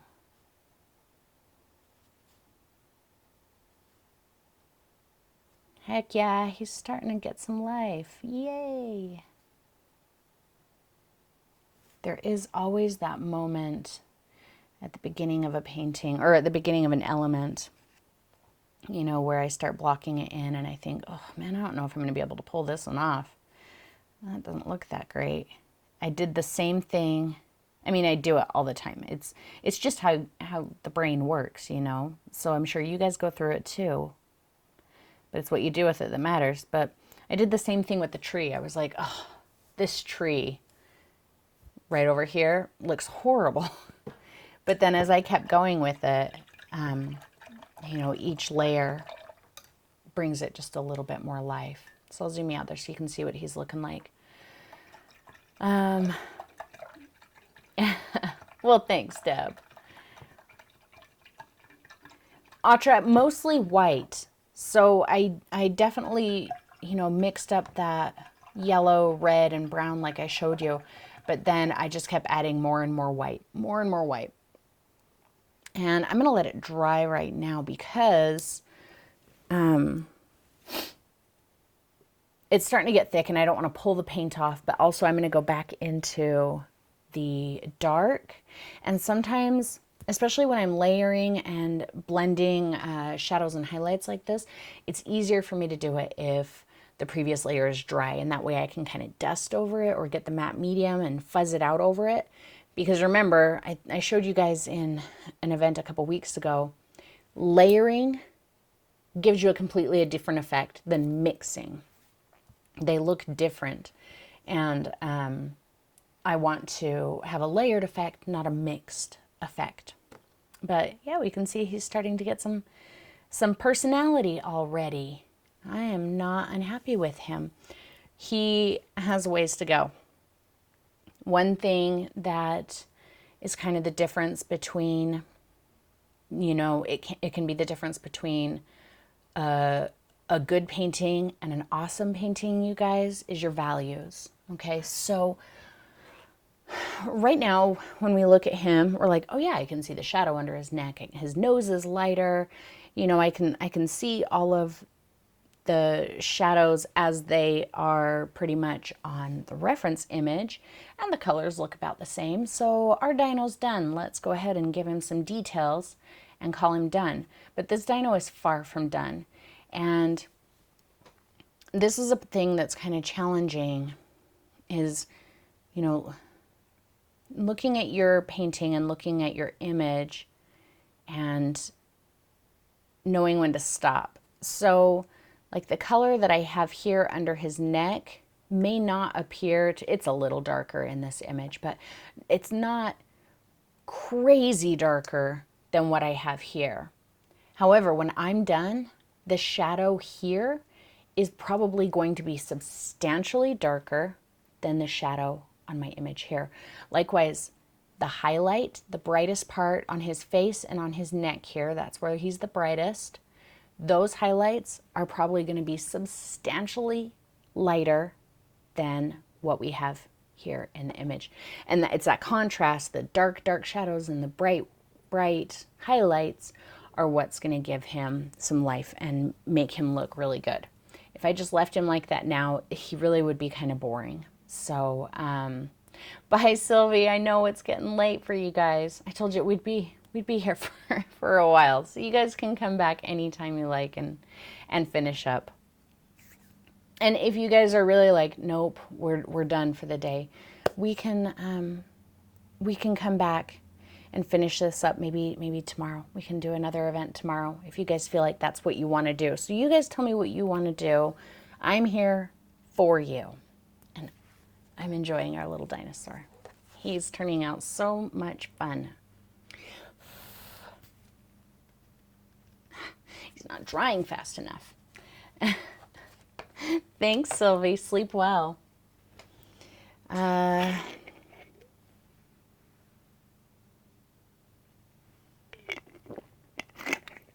Sorry, I hope you guys can't hear me swallowing my drink because that probably sounds really gross.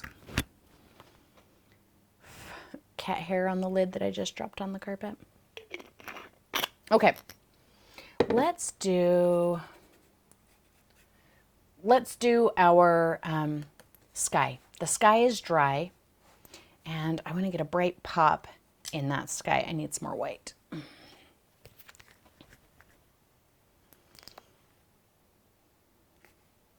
And put out just a little blob of white.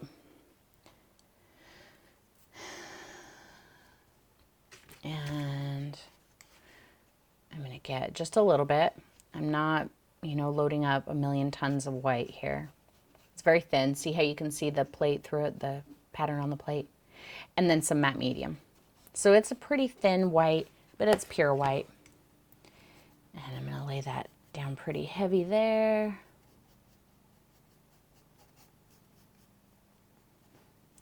Again, I'm not worried about covering everything, and I'm going to fuzz it out right there, so it doesn't need to go all the way down. If I needed to make adjustments to the shape of my dino, I could do that here too. I'd probably just want to use a heavier white where I went around his edges. Very light pressure there to break that up, but I am going to take the white around him because I don't want to have like a halo.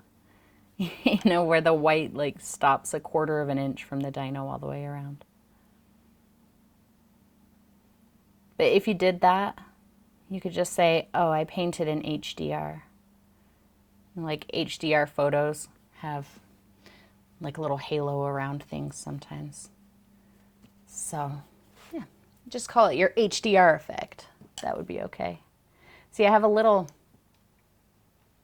I don't know if you, yeah, you can kind of see it right there at the top of his head, just like a little spot that's kind of poking up. So even though this white is fairly thin, I'm going to lay it over there just kind of a little heavier, and now it's gone. See, super light pressure. Just break up that line. You can't even really tell where it ends and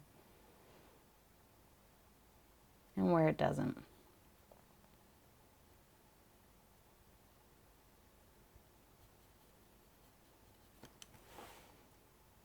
I'm going to pull just a bit of it.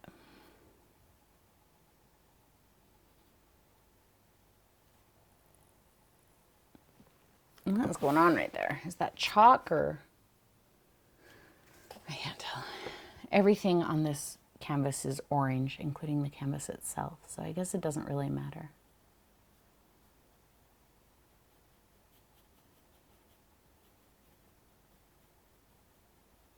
See, I'm even just dusting it right over those bushes. They're in the distance.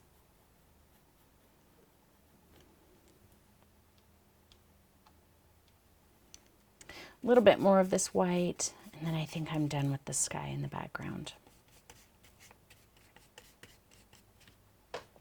Hello, Lisa. We're glad that you're here. I was wondering where you were.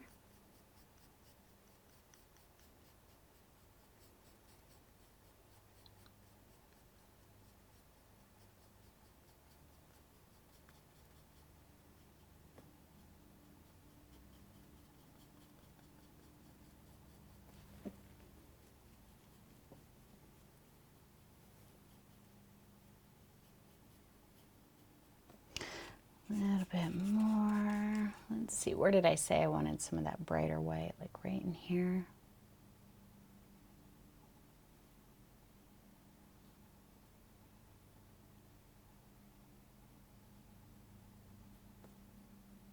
Yeah, I like that. Maybe just some right in here.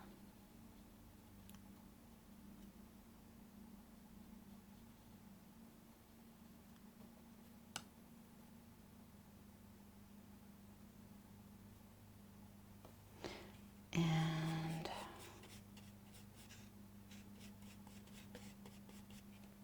Stevosaurus. I love it. Yep, we can call him Stevosaurus, absolutely. See, I plopped down that bit of white and it's too bright for right there, and I had too much paint on my brush to spread it around. So for now, I'm just gonna leave it, get all that other white off of my brush. And once that's broken up quite a bit and there's not a lot of paint on my brush, now I can go back and kind of tap that until it goes out into everything else. A couple more little spots and then I'm done with the sky. It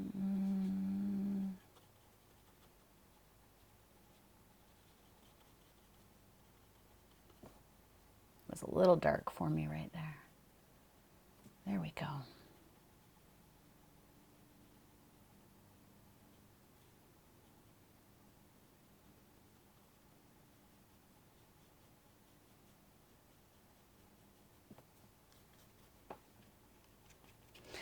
Picked up almost just solid white there. There's a little matte medium in my brush, but I didn't pick up any more. Just going to kind of pop that, and I'm done with the sky. Yay! All right. Yeah, I like those little pops of white in the tree too. I feel like that one seems a little strong. But yeah, I like those. And again, it's that contrast thing. Like I was saying on the dino, we need to have more contrast there. Well, now we've got quite a bit of contrast going in around the tree, and that makes it a little more interesting. He does look like a full-size dino, doesn't he? Let's go to, where's my number 3? Is that it? I don't know.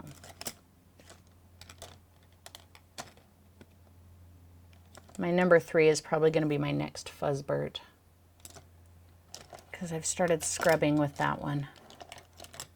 Did I leave it? Oh no, there it is. I use my number 3 quite a bit when I paint watercolor too. Ooh, do you guys want to see watercolor I worked on over the last couple of days? I want to take a break from Steve for a second anyway, because I want to make sure that all of his shadows and highlights are dry before we move on. So I've been working on these watercolors, and you'll probably see at least one of them show up on the Shadows on the Page blog. But yay! I really like this one.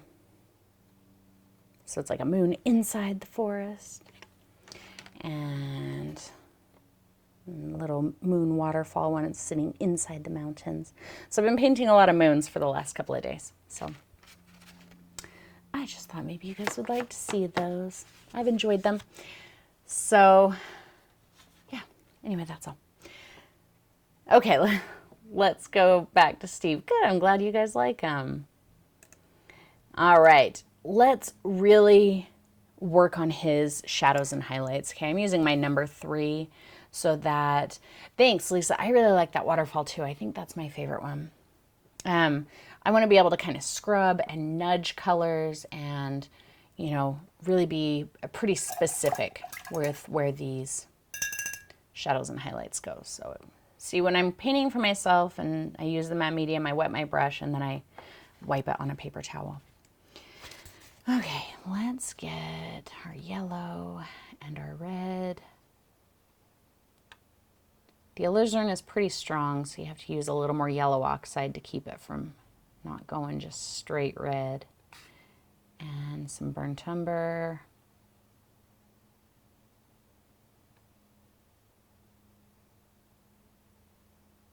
I think that's a good start. I know that looks super, super dark. Matte medium. And maybe it will be too dark. I don't know. We won't know until we get it on there. Okay, let's see. What is my darkest area? Its darkest area is really down here, but that area also doesn't matter. So the darkest area to me looks like the ridge right here. There's a line that's quite dark inside of his eye up here, and then under his neck here. So a little bit in his mouth there. I think I'm going to start on the ridge right here. Oh no, this color is not too dark at all. In fact, I'm pretty sure I'm going to go darker. So the brush stroke that we did in the Buddha, kind of that little, it's just the tip of the brush, just kind of scribbling. That's pretty much what I'm doing here.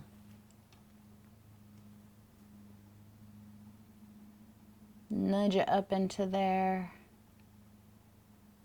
And then light pressure, maybe a little bit of matte medium to kind of blur it out.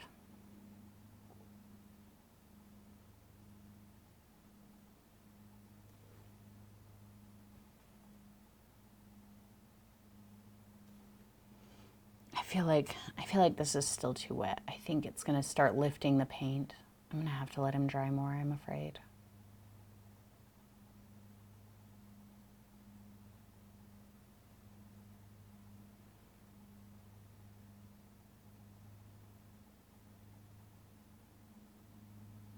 Yeah, it's starting to lift a little bit. I just want to break up that line. Let's see. It feels a little drier right there. So let's work there. Lay down some of that color and then break it up.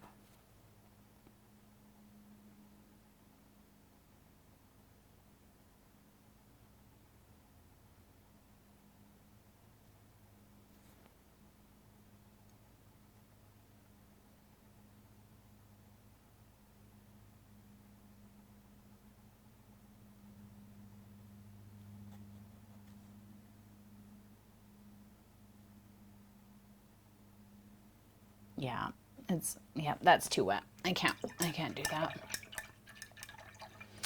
I'm glad that you guys like those. Yeah, we're gonna have to let him dry. Let's see if there's something else we can work on right now while he dries. Now that I've got that shadow in there, he looks all creepy. Oh, Lisa, I hardly think I'm anywhere near as awesome as running water and electricity, but in good restaurants. Oh, you guys are sweet. Okay, what I think I'm going to do is I'm going to start laying in some of the ground color, because in our image here, you can tell the ground, it's a lot more of a cool brown here as opposed to the orange that I have going on here. So this might actually be a good time to bring in another color. I'm going to put out a little bit more burnt umber. This is just my burnt umber.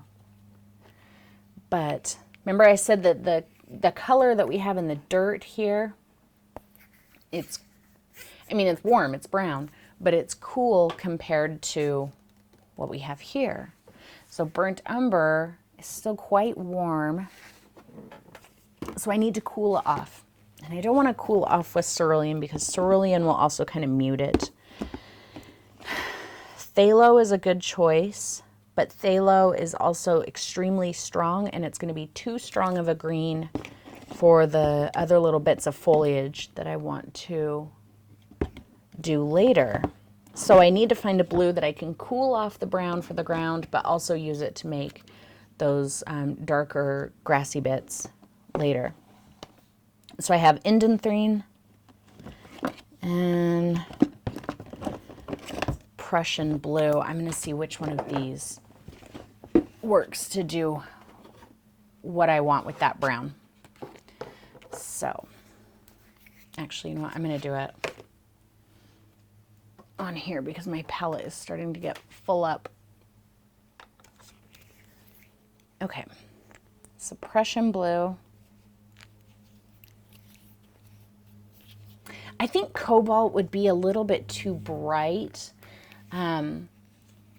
especially for like the grasses that I want to do in here later. I'm feeling like my gut reaction is indanthrene or Prussian blue. And so we'll try these and they may not be the right color and then we can try cobalt. Absolutely.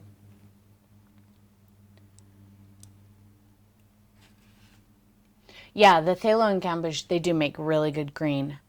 It's neither one of them are colors that I can really use anywhere else, you know, in this painting right now. So that's why I'm not going that way. Okay, so that's Prussian with burnt umber and a little point of white just to see. I kind of like that.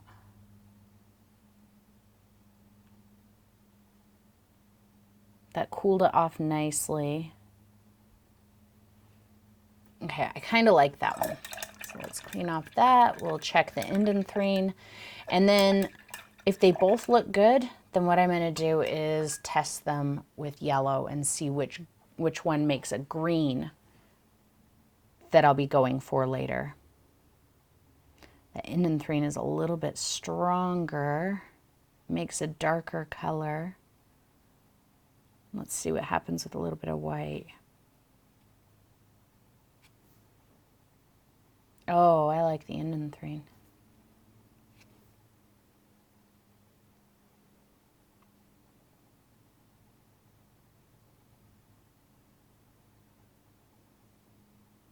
Yeah, I like the Indanthrene. It doesn't seem quite as, like the white really changed this one quite a bit. And the Indanthrene didn't seem quite so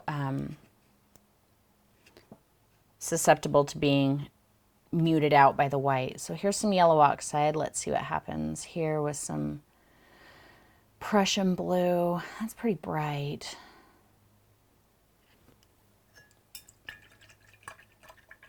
I could add some Payne's gray into it to mute it down. Let's try it with the Indanthrene though.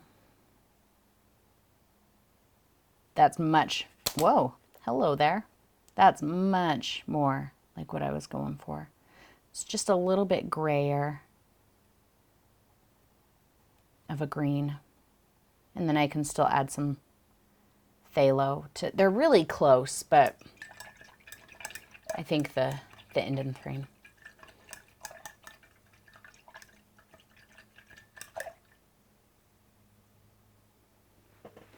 Okay, Indanthrene is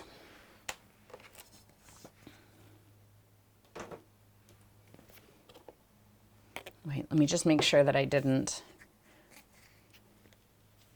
get those backwards. No, I did not. Did I? Did I get those backwards? Nope. Okay. Yeah, the Indanthrene is a much warmer blue than Prussian blue. I would say you can even kind of tell by the label here. This is much warmer than that one. So the Indanthrene is more like a super dark version of ultramarine, where the Prussian blue is, it's a little, excuse me, it's a little cooler, a little bluer. All right.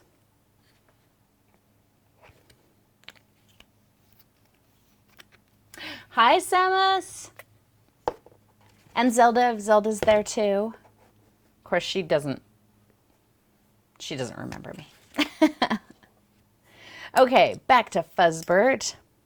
And my Indanthrene and my blue, or my brown.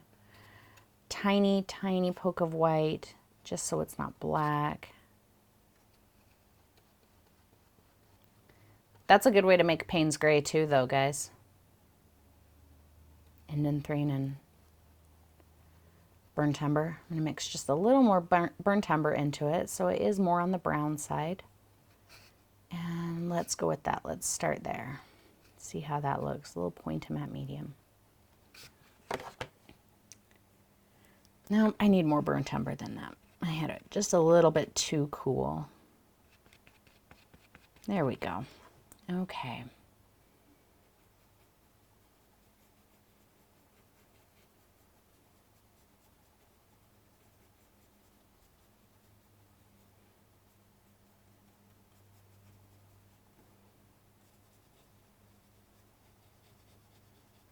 Again, just kind of scrubbing very lightly with the tip of Fuzzbert. Not trying to cover all of that orange. I'm keeping, notice when I was doing the green here, I did a lot of up and down. Now that I'm doing the brown, notice that I'm going a lot more horizontal. And that's just one of those kind of cues to your eye that the brown represents the ground. The green represents plants.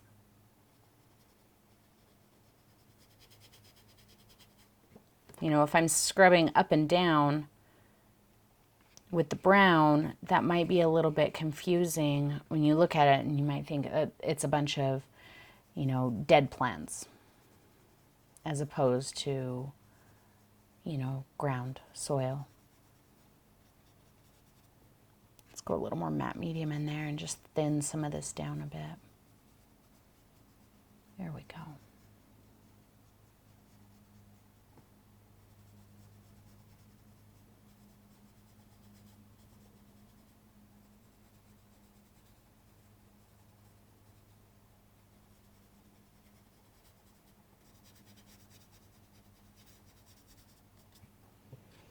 And now that I'm coming down toward the front, I'm pulling more burnt umber in there. So there's just a hint of that blue and more white. Because remember, things are a little warmer as they get closer to you. And we can go a little bit more directional, especially right in here.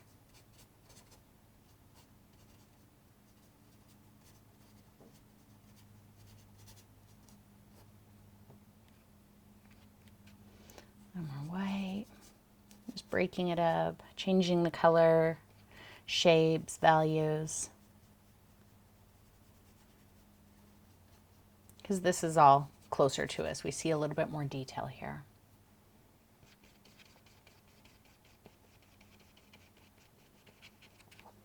Still some pretty dark areas in here. So to get that darker, I just mixed a heavier concentration of the blue and brown together. Get a nice chromatic black that way.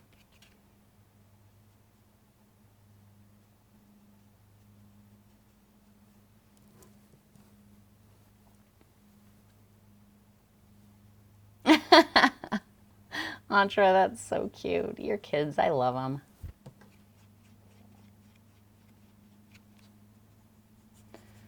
Okay, I think that's probably pretty good for the ground here. We'll just kind of suggest some of that color through here. Maybe let's take just a tiny hint. So again, I'm just going into both of the colors, getting a fairly even mixture, and I'll get a nice dark color. And I'm just going to kind of splotch just a little bit of that through here.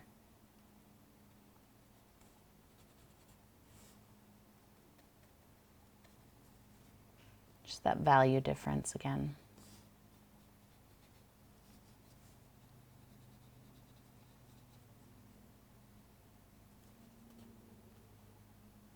Okay, I think that's...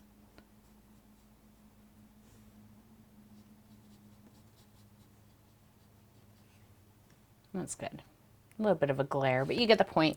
So I didn't try and do real specific rocks or anything.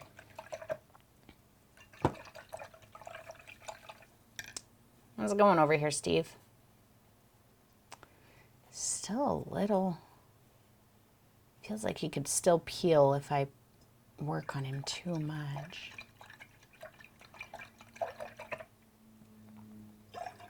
Let's pull in that other yellow here while we're working with blue, because if we look right here in the background, that's a little brighter too. So I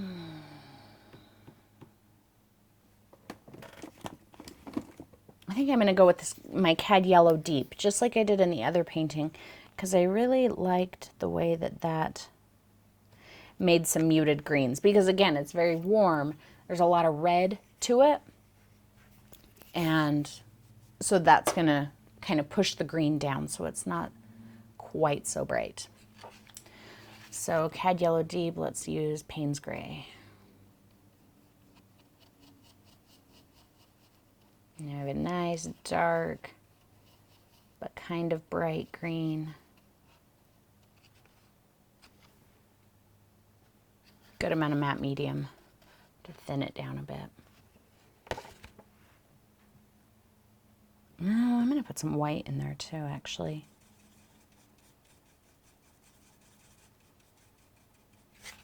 So it looks about like that, little white, little extra yellow.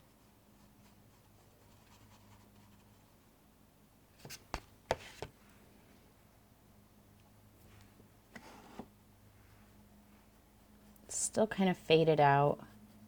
So I'm just using the edge of Fuzzburt and just kind of scratching it. Kind of like this. That's kind of what I'm doing there.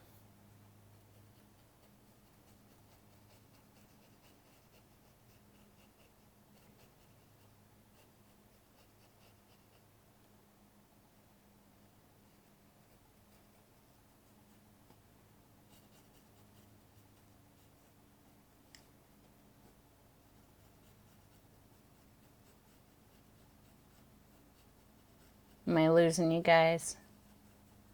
We've been going for 2.5 hours. Should we be done soon so you guys don't pass out from boredom?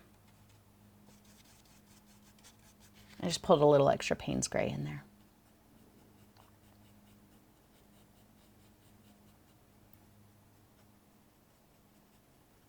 Maybe we'll stop and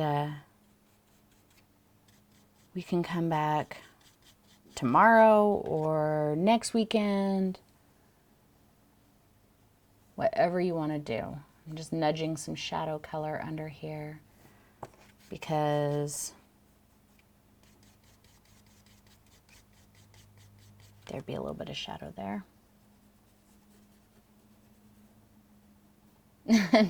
Transfixed and happy. Okay.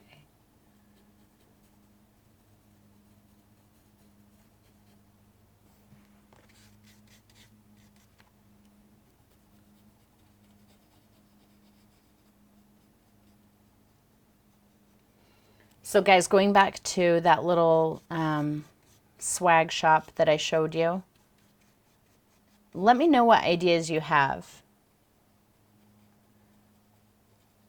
And as far as like the functionality of that little storefront, unfortunately that part I don't have any control over. Put little brighter pops of yellow in there. I really like that. And it's going to pull it closer to us. But yeah, if you think that something works weird in there, please still let me know, but understand that that part I don't have much control over. But as far as like the products, or you know, if you have any ideas, or if you see something that's weird or misspelled or whatever, just, you know, let me know. And then once I've got everything worked out and I think it's okay and something we want to do, then maybe I'll push it out. I just keep adding just a little more Payne's Gray, a little more yellow. Barbara, do not feel guilty at all. Yeah, Donna, that's what I think. I think with the dino, we might have to let him dry a little bit more. But we'll see. Blop down some darker color there. See how that, because the background is so cool, and then this is so much brighter green. It's got a lot more warmth to it. See how it pulled it so far forward. It looks like it's right behind our dino. It's definitely in a different plane than what's in my photo, but I like that. Like I said, I don't paint from a photo simply to mimic the exact photo. I'm not interested in that. I just want the photo to kind of guide me. In fact, I'm going to take these exact same mixtures, still just going back and forth with that yellow and Payne's Gray mixture. I'm just going to kind of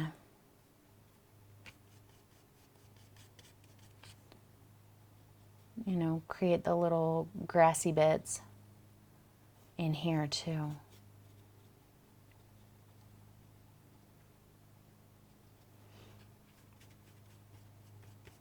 I think this will probably end up looking like a little bit more of a tropical scene than the other painting. And I think that that's fun though, because, when you see dinosaurs, you don't think of the desert.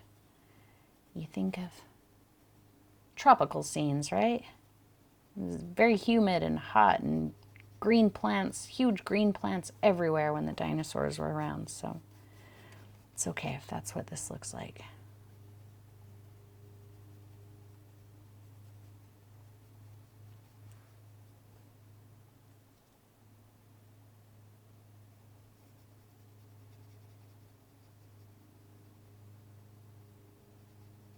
I had a big breakfast right before we started, so I am not hungry.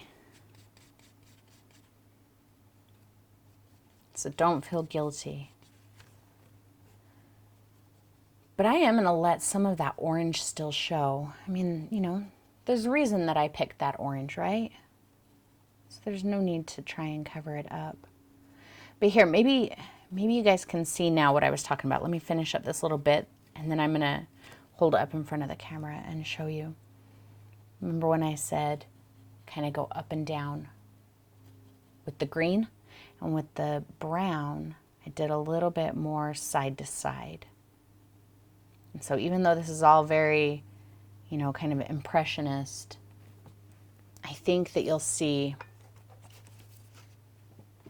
how that affects the way things look.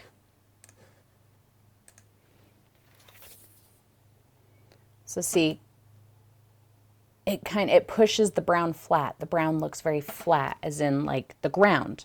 But the green is much more, you know, grass-like. It looks like little bits of grasses that are growing and poking up.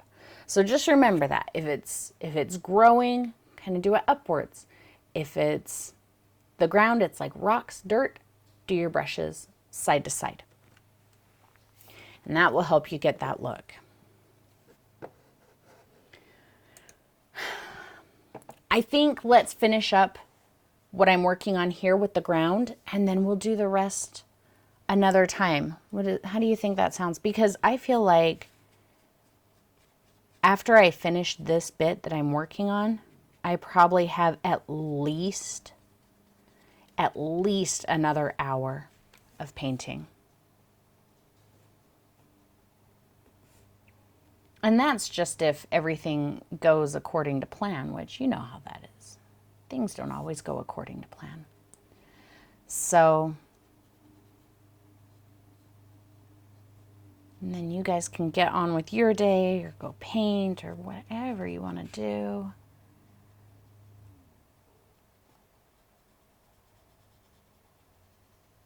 I'm still taking some of that green sideways because that just says, you know, shorter grasses or whatever. I'm going to throw a little bit of burnt umber in there. Again, just for some variation. Can you hear Olaf? I think he's begging Vince for treats. You'd think that we never feed that dog. He's always like, are you going to give me a treat? He always makes me feel like we don't feed him, but we feed him. He gets fed quite well.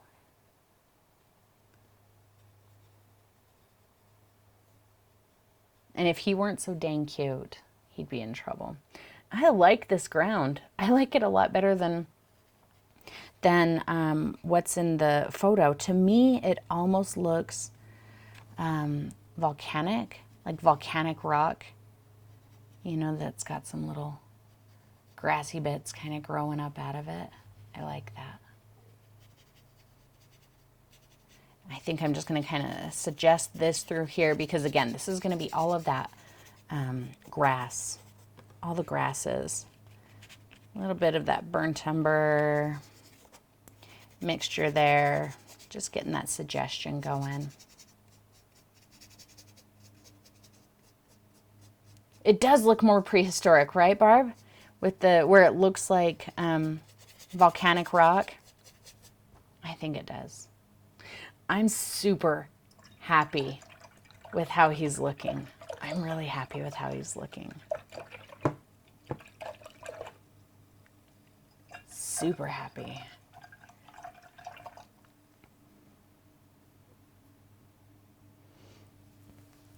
Let's see. What are you guys thinking? The uneven ground? Yeah, I really like the ground. I like how that ground is looking a lot. I think I for sure want to come back once the ground is dry and just kind of punch some highlights in there. There's not a lot of variation in the value right now, so I do want to just do some brighter pops in there. And then we need to finish up our dino, do kind of our big flicky grasses in front of him and the flowers, and we'll be about done. Am I rethinking the pink flower? I'm not. I think it'll be great. Do you think I should? Do you have a different idea? Excuse me. I guess I didn't mention the pink flower when I said what we had left to do, but yeah, we got our pink flower. But notice how many differences my painting looks quite different from the image, you know. And I know I keep harping on that, but it's because it's something that I hear so much, you know. I know that a lot of times people will be like, oh, well, my dino doesn't look like the one in the picture. My dino's neck is so thick, because my dino's neck is way thicker than the one in the picture. Or, you know, whatever it is, you feel like you need to point out all of the differences, but you don't, because clearly your painting is going to be different than the photo, because you're not a Xerox machine, right? And all of those little differences that come out in the painting, all of those little differences are little bits of you showing. They're little indications of you and your personality. And you should be proud of those things, and you should want those things to come out, and you should let those things come out, and you should intentionally look for them. You know, like I did here with the ground. My ground looks so different, and I hadn't planned on doing it like that. But as soon as I saw that and I was like, oh, I like that, then I kind of ran with that and intentionally started doing those things. So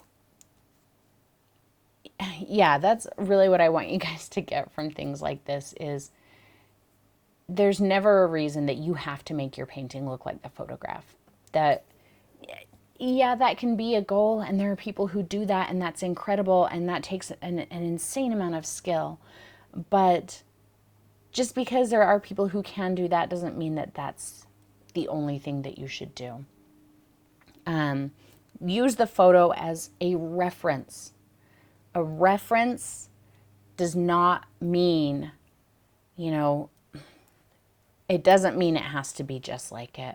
It just means you're like, yeah, I like that, but I kind of like this better, or I want to see this and this and this. So always feel free to change it. Always, always, always. But yeah, let's get together maybe next weekend, because I'm sure tomorrow you're not going to want to sit through this. And we need to do jams tomorrow too, because I want to go over the brush handling video and make sure that everybody's kind of got that and that nobody has any questions. So let's finish this up next week. And in the meantime, I'm not going to talk about it or think about it or any of that. And we can, you know, get together and finish him up next week. And if you guys try it before we get together again, I want to see how far you get. And if you just go ahead and finish it before then, that is awesome too. Do it. You're right, Donna. It is not meant to be just like the photo. Absolutely not. You know, there's skill and there's creativity, and the two aren't always mutually exclusive. You can have all of the skill in the world and zero creativity, you know, and you can have all of the creativity in the world and zero skill. And just because somebody can look at a photo and mimic it 100% exact on their canvas, that doesn't necessarily denote creativity. And to me, creativity is much more valuable than skill. So I really want you guys to hone your creativity and let that grow, and you know, find out what that means for you and what it does for you. Yeah, I think we'll do a jams tomorrow. And probably roughly around the same time as normal, 3 o'clock or so. For those of you who missed before, I'm posting the link to the new swag section in chat. And again, this is not public, it's just for you guys, but please do not buy anything from this. I'm not posting it so you guys will go buy something, okay? I'm posting it to get your feedback. I'm not positive that this is the company that's going to be right for us. So I don't want you to spend any money there, but please look at it and give me ideas, any, you know, feedback that you have about it. And let's see if we can hone it down and get it just right before we make it live. When do we leave? I don't know yet. We're still waiting to hear back from the dealership on when they're going to install our tow hitch. So we're hoping that Monday